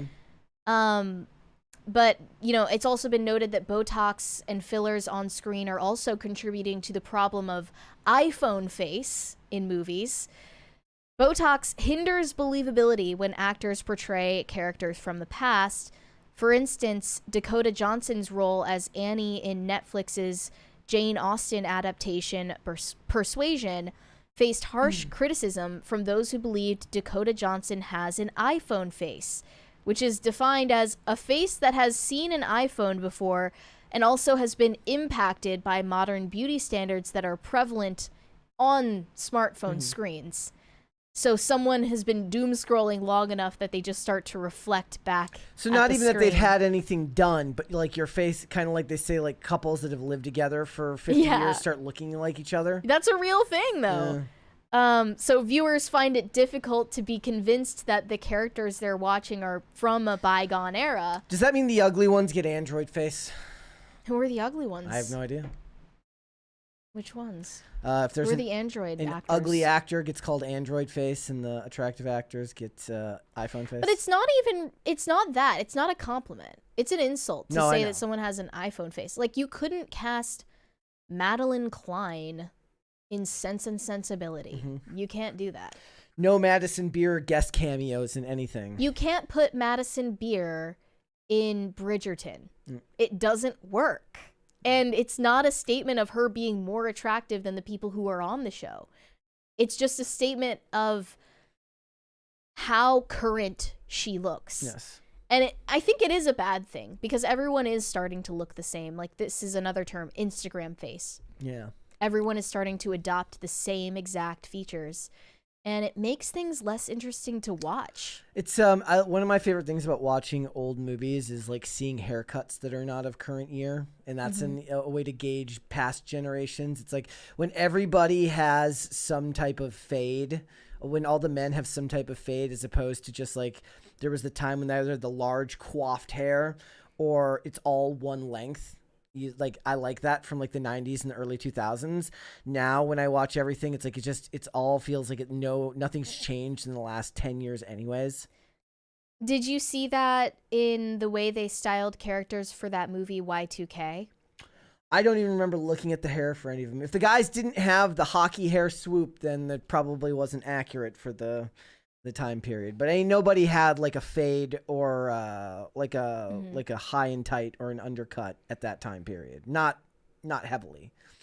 There might have been except for the odd goth with a mohawk. There would have been the odd goth with the mohawk. Do you see a solution for this problem, or is it just going to get worse from It'll here? get worse. Oh, yeah, it'll get worse. And I think worse than all of it is that it's going to change the type of art that's getting made. And It already is. is. And the thing is that won't even be done consciously. Yeah. In a lot of ways, what will happen is people will try to write against the trend. It won't resonate with people, so it won't get greenlit for new work. It's not like somebody will there will not be Bob the evil executive sending out memos. No more movies with strong facial expressions. What'll happen is people will make movies they'll have to hire actors that have Botox face, and nothing will resonate on screen because they can't actually pull any emotions out of them, or it'll go more to men who just aren't getting as much work done, or the work is more subtle. Right? So it's going to fundamentally change the types of movies that get made. You remember when Zac Efron went way too far with the fillers and got roasted That for picture it? has become the quintessential meme. It says like when you go back to high school, when you go back to see the popular kids in high school. Thankfully, it seems like he recovered from that, but he looked pretty crazy for a moment there. Another factor in this iPhone face trend, or just really the problem in general of actors looking fake, is veneers. All of these stars are getting fake teeth, even when they had no problem with their teeth to begin with. They all have the same teeth. It's creepy. Turkey is a short flight away. Yeah. This is that video. Yeah. Here we go, guys. Volume's up. I think about the amount of celebrities that have gotten veneers, and I want to talk about it because I don't think a lot of people realize how many celebrities have chosen to get these big white veneers. And maybe it's because I've spent over half my life in orthodontic work, but I feel like teeth have character that kind of fits somebody's face. And when everybody has the exact same teeth, I swear it's harder to recognize them. And then I think about how plastic surgery trends come in waves. Like, think about the BBL or buccal fat removal. I can't help but feel like people are gonna regret getting rid of their teeth that gave them character. I don't think that's true. Can you imagine how different I think this the buccal fat removal people will absolutely regret one day. Like if they're gonna regret it with their teeth, it's gonna be because of problems with them, not because there was character to them. Look, if their teeth were just exactly the same, it would take away so much. That looks like a beautiful set of teeth to me. There are plenty. Nothing wrong with them. There are. Well, I mean, like people were upset when Madonna got rid of the gap between her teeth, right? One. I was in middle school. My mom. So, but people were mad when Madonna got rid of the gap between her teeth, right? How long ago was that? That would have been like the late 2010s or something like that. Because she had, at least, granted that I don't listen to Madonna's music, but she had it when she was in Die Another Day, the James Bond movie. She shouldn't have done that. Now they're you know what it is? The next trend will be if you want to be a Target model, you'll have to have the front teeth separated so that you can be one of the models in a Target ad. Or you can get the fake vitiligo tattoos. Yeah. I'm sure someone already has. Yeah. Like I could imagine people regretting the buccal fat stuff down the line. Maybe after some introspection, or they choose a field outside of Hollywood. So suddenly they start thinking about choices they made that might have destroyed their uniqueness. But at the same time, I think that the world is fast and there's a million distractions, and they probably won't even have time to have those regrets until much later in life. Well, by then they'll have all the technology in the world to just replace it back to what it was. Yeah, reverse the consequences. There will be a factory settings button that you'll be able to buy for yourself one day, and you'll just go back to whatever you looked like when you were 21.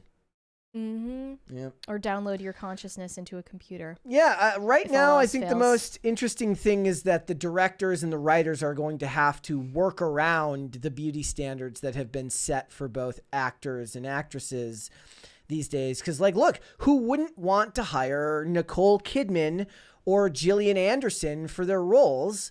But if they can't emote, then that's a problem. Like, they're great performers, but there might be times where it's like what if you're a director that thrives on claustrophobic storytelling and close-ups, right? You really like to get in tight there, and then you can't do it because they're like, I'm looking at it and nothing's happening. Like, all that's happening is their mouth is moving. And yeah, there is definitely an uncanny valley effect to someone's face that is just filled with Botox and saline and silicone. It's disturbing to look at. Yeah. And I wouldn't say I feel bad for them,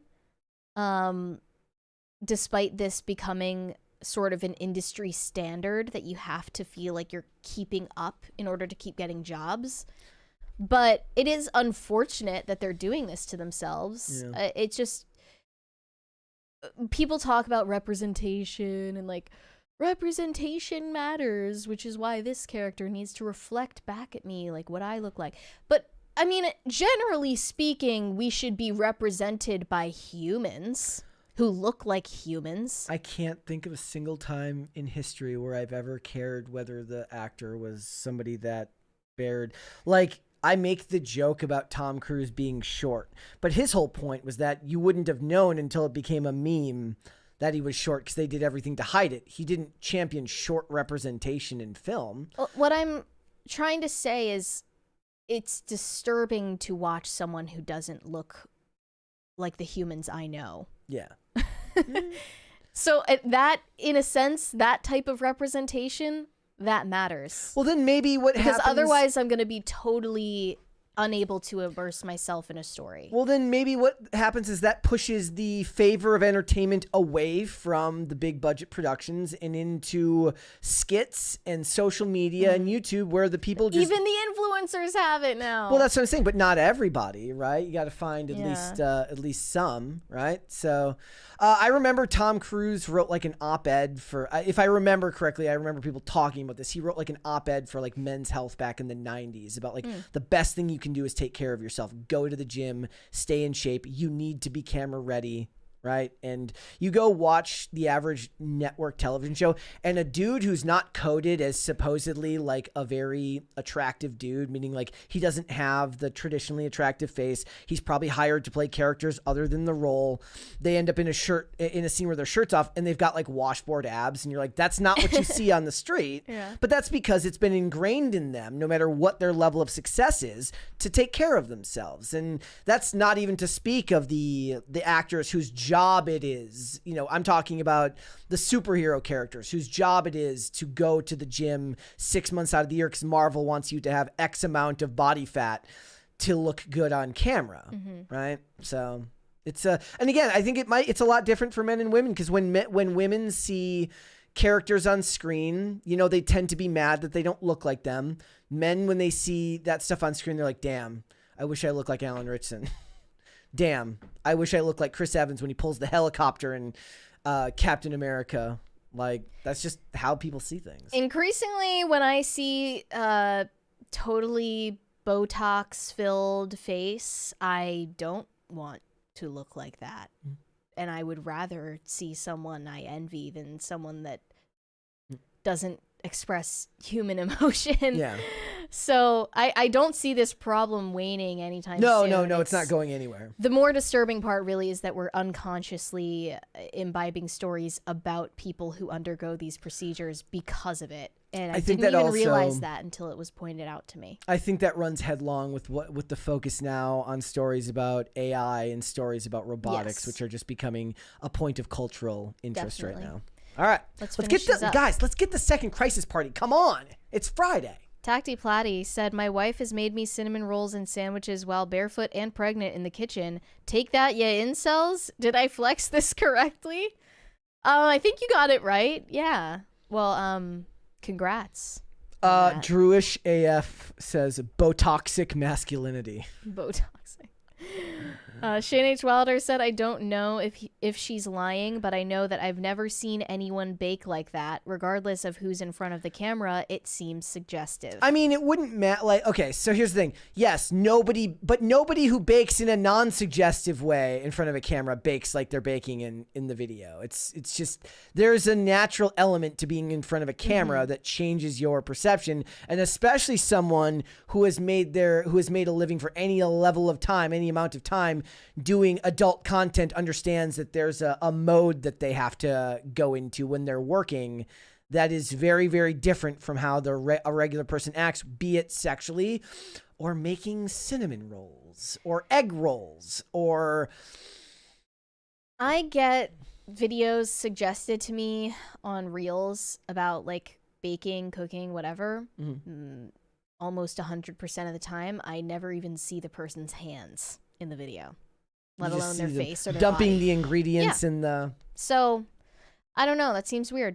High Voltage 75 said she still craves attention and she doesn't know how to do it yet without being suggestive. Give it time.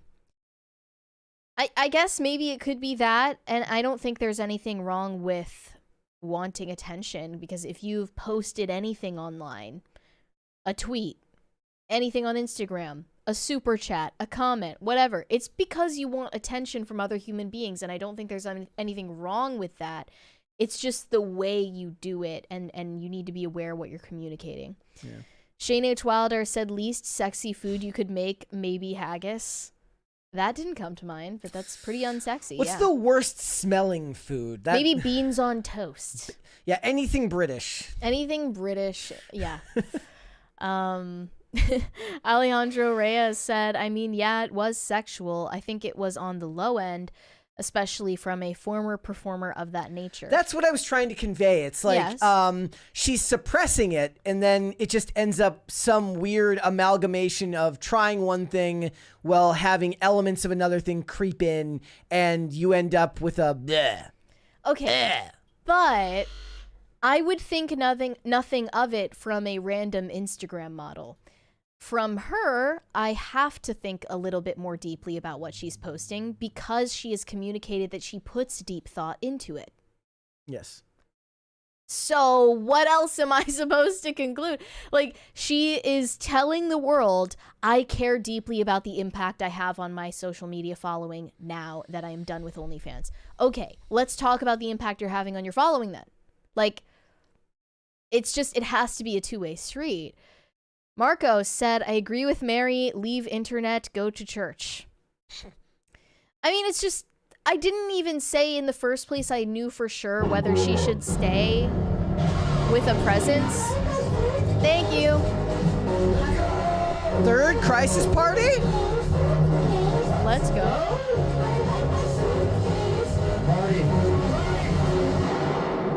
Trish Jensen says Brett thinks it's innocent. All women know it's not. I did not say that I thought it was innocent. No. You're misunderstanding me. Mary asked me the very same question yesterday, and I said no. Right. I was like showing this to people to be like, please tell me that I'm not completely insane. And I got some people to confirm that for me, and that's why I wanted to talk about it publicly. But no, I mean, I'm not really one to make pronouncements about whether she should have a public presence, but it seems like she's not good at dealing with being perceived by millions does this of mean people. that she's going to be on the next MAGA Babe calendar making cinnamon rolls? Please no. Oh, no. Sharkbait Fitz said, "Happy Friday, gang. Personally, I like the new Crisis Party song, and I think Phil misses the Trump meme of the last one." Well, the cats and dogs meme is just too dated. We had to update it. Maybe if I was like at some point. Maybe if I was a real person, a real nice guy, I'd just put it on for Phil for days when Phil's on. Just Change to it. give him throw him a bone. I could do that. I could make a second SD card for the port and do that. I'm probably not going to though. We don't really care about Phil enough. Phil is a great guy, but that's like 10 minutes of extra work. I don't know if I have that in me. Yeah. Greg Duvier said, "Mary back on whatever podcast?" Unlikely.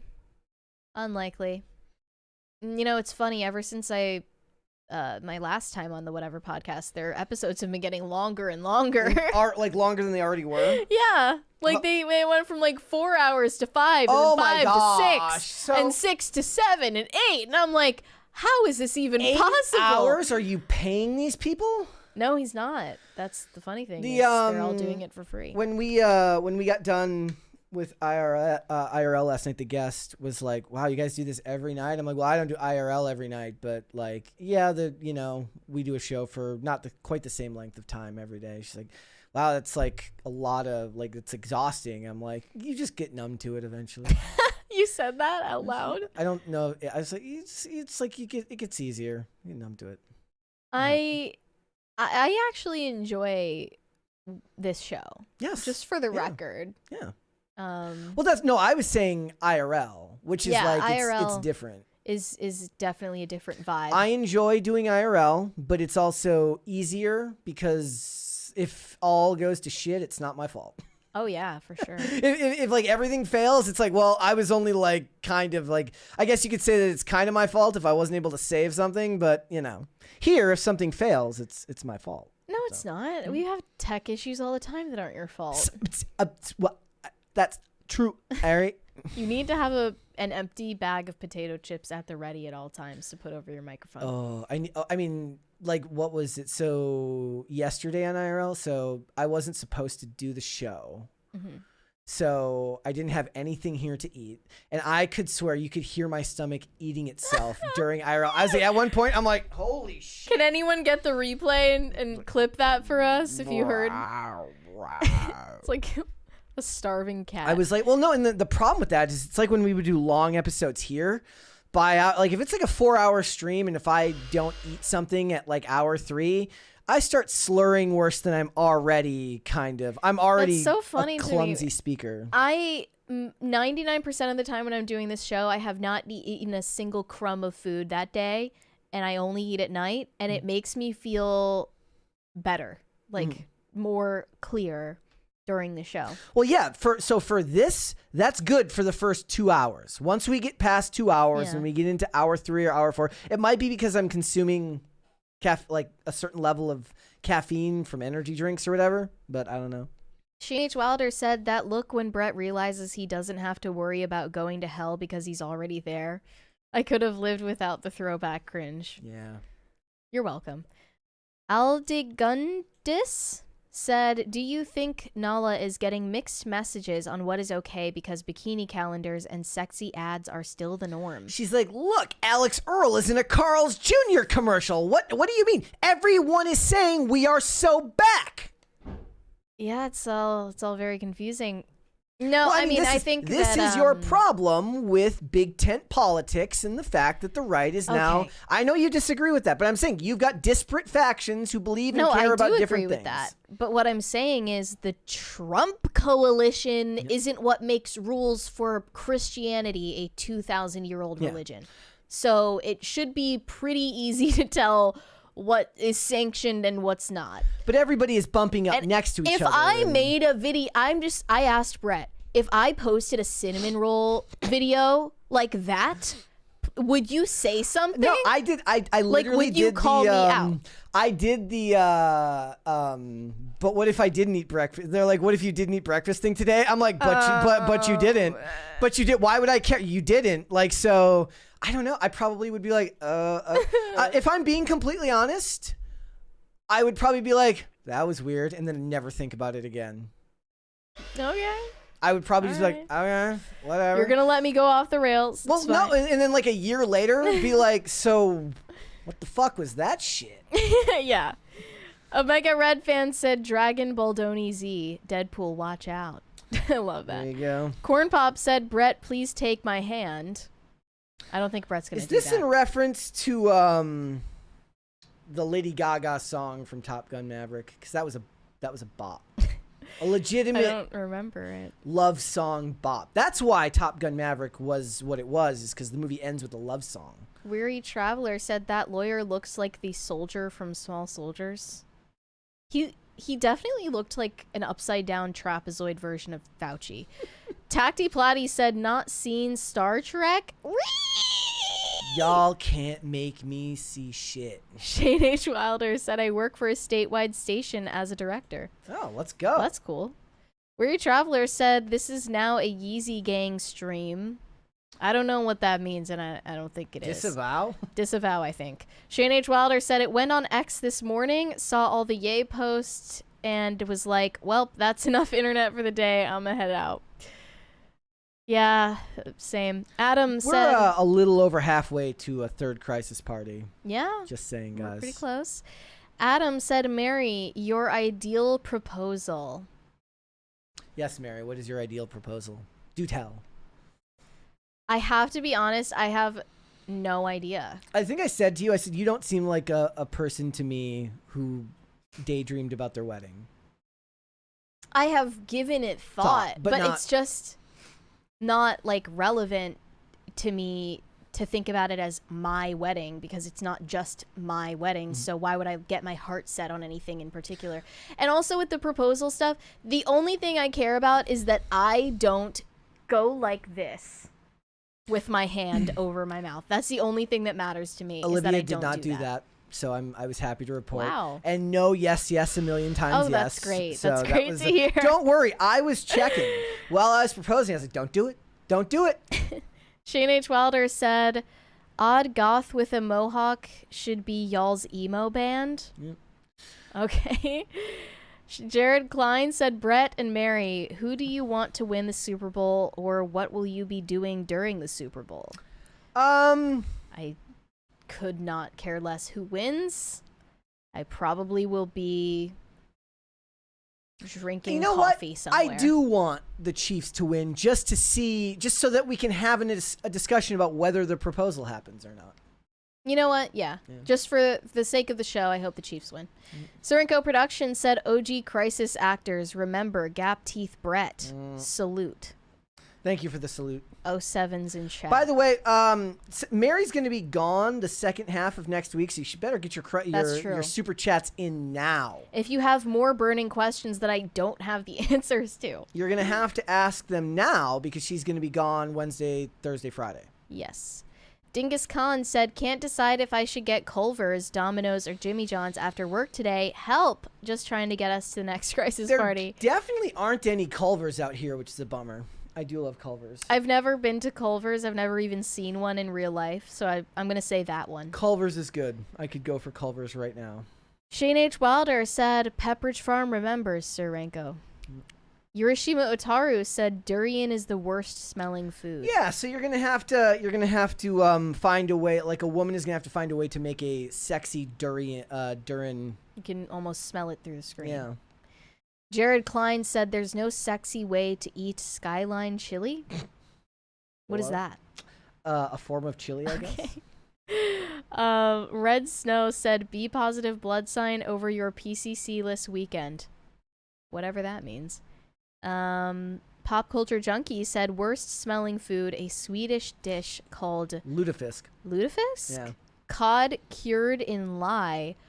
My mom made it for our relatives, but actually hated it. I watched what show were we just watching this weekend, or very recently, where two characters, this is so weird how you remember plot elements from a show, but I can't remember the show or the characters, where they attempt to go on a first date at a place where neither of them had been before, and they end up having to go to like a Swedish restaurant that like yells at them and only offers lutefisk.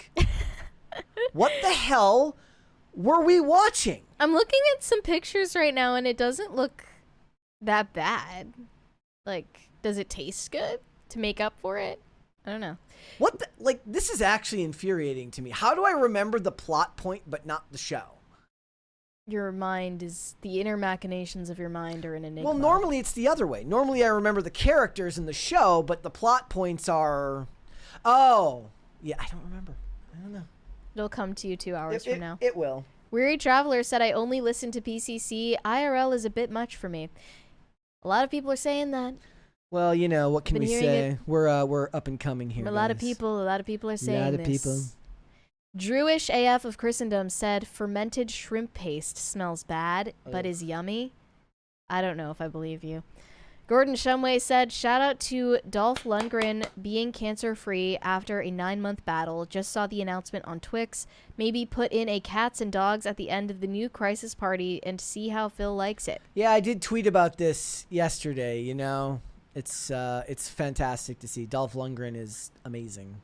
Great actor. He is what Bill Nye claims to be, meaning like an uber genius. A science guy? Yeah, and, you know, fight on, Drago. Fight on. Brian Bledsoe said, did you hear Madeline Klein is starring with Johnny Depp in an upcoming movie? Also, Denzel Washington has veneers as well. Yeah, I just read about the Madeline Klein and Johnny Depp What is one it? earlier. I would have to pull it up. It's some like, let me see if I can remember. So it was like a guy day drinking at a bar interacts with the bartender and they get pulled into some criminal activity or conspiracy. That was literally like what I read. Something like that. All right.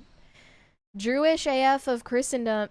What if she just becomes like the next Amber Heard and just ruins his life again? He would probably be all for it. Drewish AF of Christendom said, what if I don't like my suitcase? Excommunicated? Yes. You're allowed to Yes. not like your suitcase. Not here, though. Shane H. Wilder said, worst smelling food is actually Swedish surströmming, canned herring fermented underground for 6 months. It is illegal to fly into the U.S. with it. Sounds disgusting. Ew. The Swedish have some problems. Sharkbait Fitz said, any chance of Ian coming on PCC? I like him on IRL. He has been on before. He's just, we're in a different location now. So Yeah. timing wise, it just doesn't always work. Well, we do have episode 800 coming up sometime soon. Maybe he would and join us for maybe episode he'd join 800. us for that. Drewish AF of Christendom said, I want Ian to be deported. He shouldn't be here. We have some mixed opinions about Ian. I disagree. Look, say what you want about Ian, but if you want to talk to someone that makes you feel special, it's Ian Crossland you want to talk to. If you want to be like, Ian, I got a story to tell you. This man will give you more than 110% of his undivided attention. Yeah.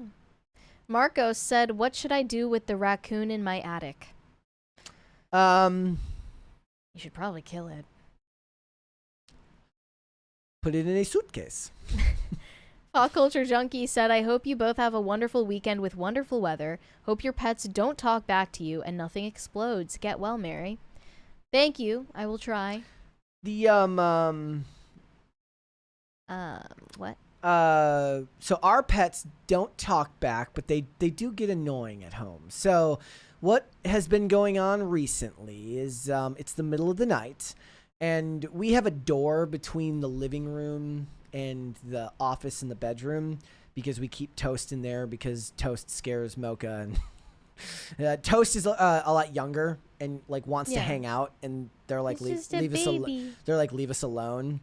So we keep them in separate areas, and what happens is it's the middle of the night, and Chloe just wants to just knock on the freaking door in the middle of the night. Now, luckily for me, I can just turn over and fall asleep on my good ear, and I don't have to hear it. But Olivia has to, get up and be like, Chloe, what are you doing? Leave us alone. So that's a version of talking back, if you ask me. We have a 20 from Weary Traveler. $20 for Ian. We stan and love him. I second that. I am part of the Ian fan club. Yeah. Adam said, what instrument do you guys play? I do not play any instruments. I do not play any instruments. We're both not really that type of person. They were having not, a discussion. Was it on people. IRL that they were having a discussion? Tim was talking about how, like, in the future, or it might have been before the show, about how eventually like no kids will play instruments because they'll just do it on the computer as technology improves. And that was a depressing thing to think about. Hiroshima Otaru said some places it's illegal to eat durian in public. Good. Good, it should be. Not that John Stewart said, I second getting Culver's. Now I want Culver's. I think we're all caught up on the right. super chats. Well, I am going to go very slowly because we're like almost 2 cents away like, from the third party, We guys. are going to get to the third one.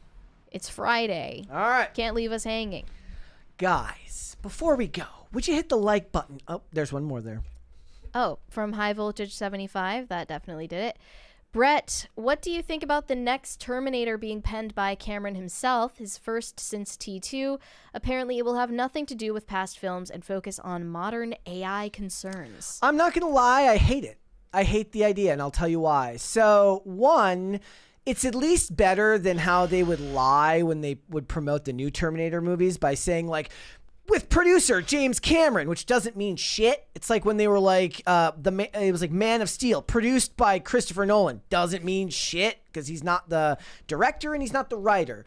But, you know, writing a movie about artificial intelligence in the 80s, long before the concept was well discussed and part of the public consciousness, is vastly different than attaching the subject now, on top of the fact that there are concerns in their own industry about what AI is going to do to their business. I don't know if I can buy that they will be able to pull back and take the 30,000 foot view that looks at it in a theatrical, fun, escapist way rather than a different type of doomerism that's just too close to home to really be any fun.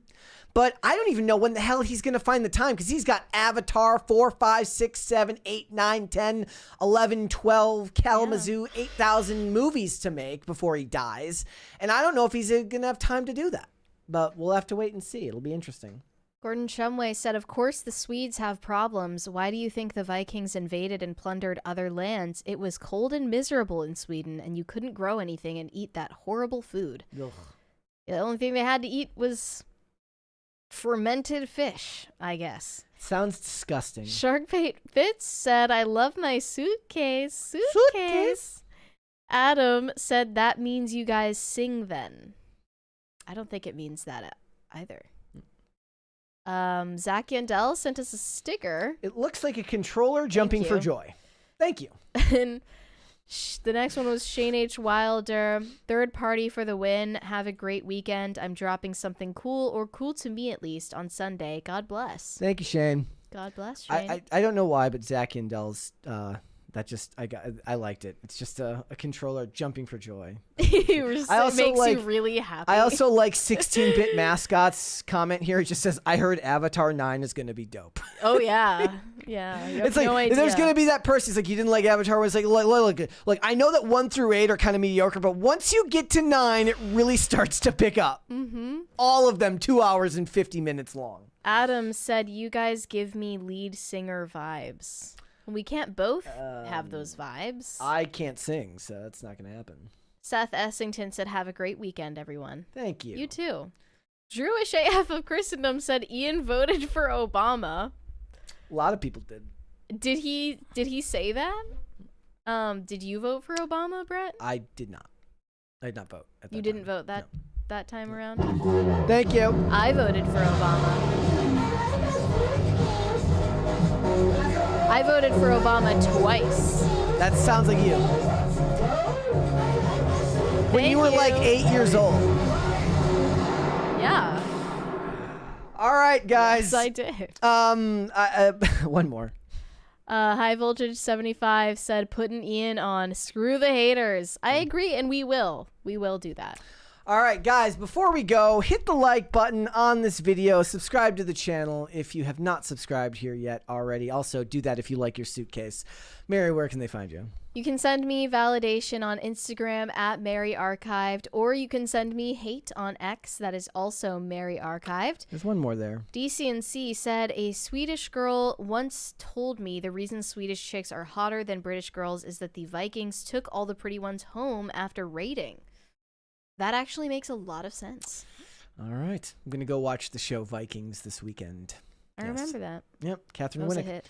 All right, guys, if you would like to follow me, Instagram and Twix at Brett Dasovic on both of those platforms. We are here 5 days a week, Monday through Friday, 3 p.m. Eastern, which is noon Pacific, Amazon Music, Apple Podcasts, Pandora, and Spotify if you would like to listen rather than watch the show. And if you want to follow the show on social media, we are on Twix at popculture_show, Facebook at Pop Culture Crisis, Instagram at Pop Culture Crisis Pod. We'll see you guys on Monday.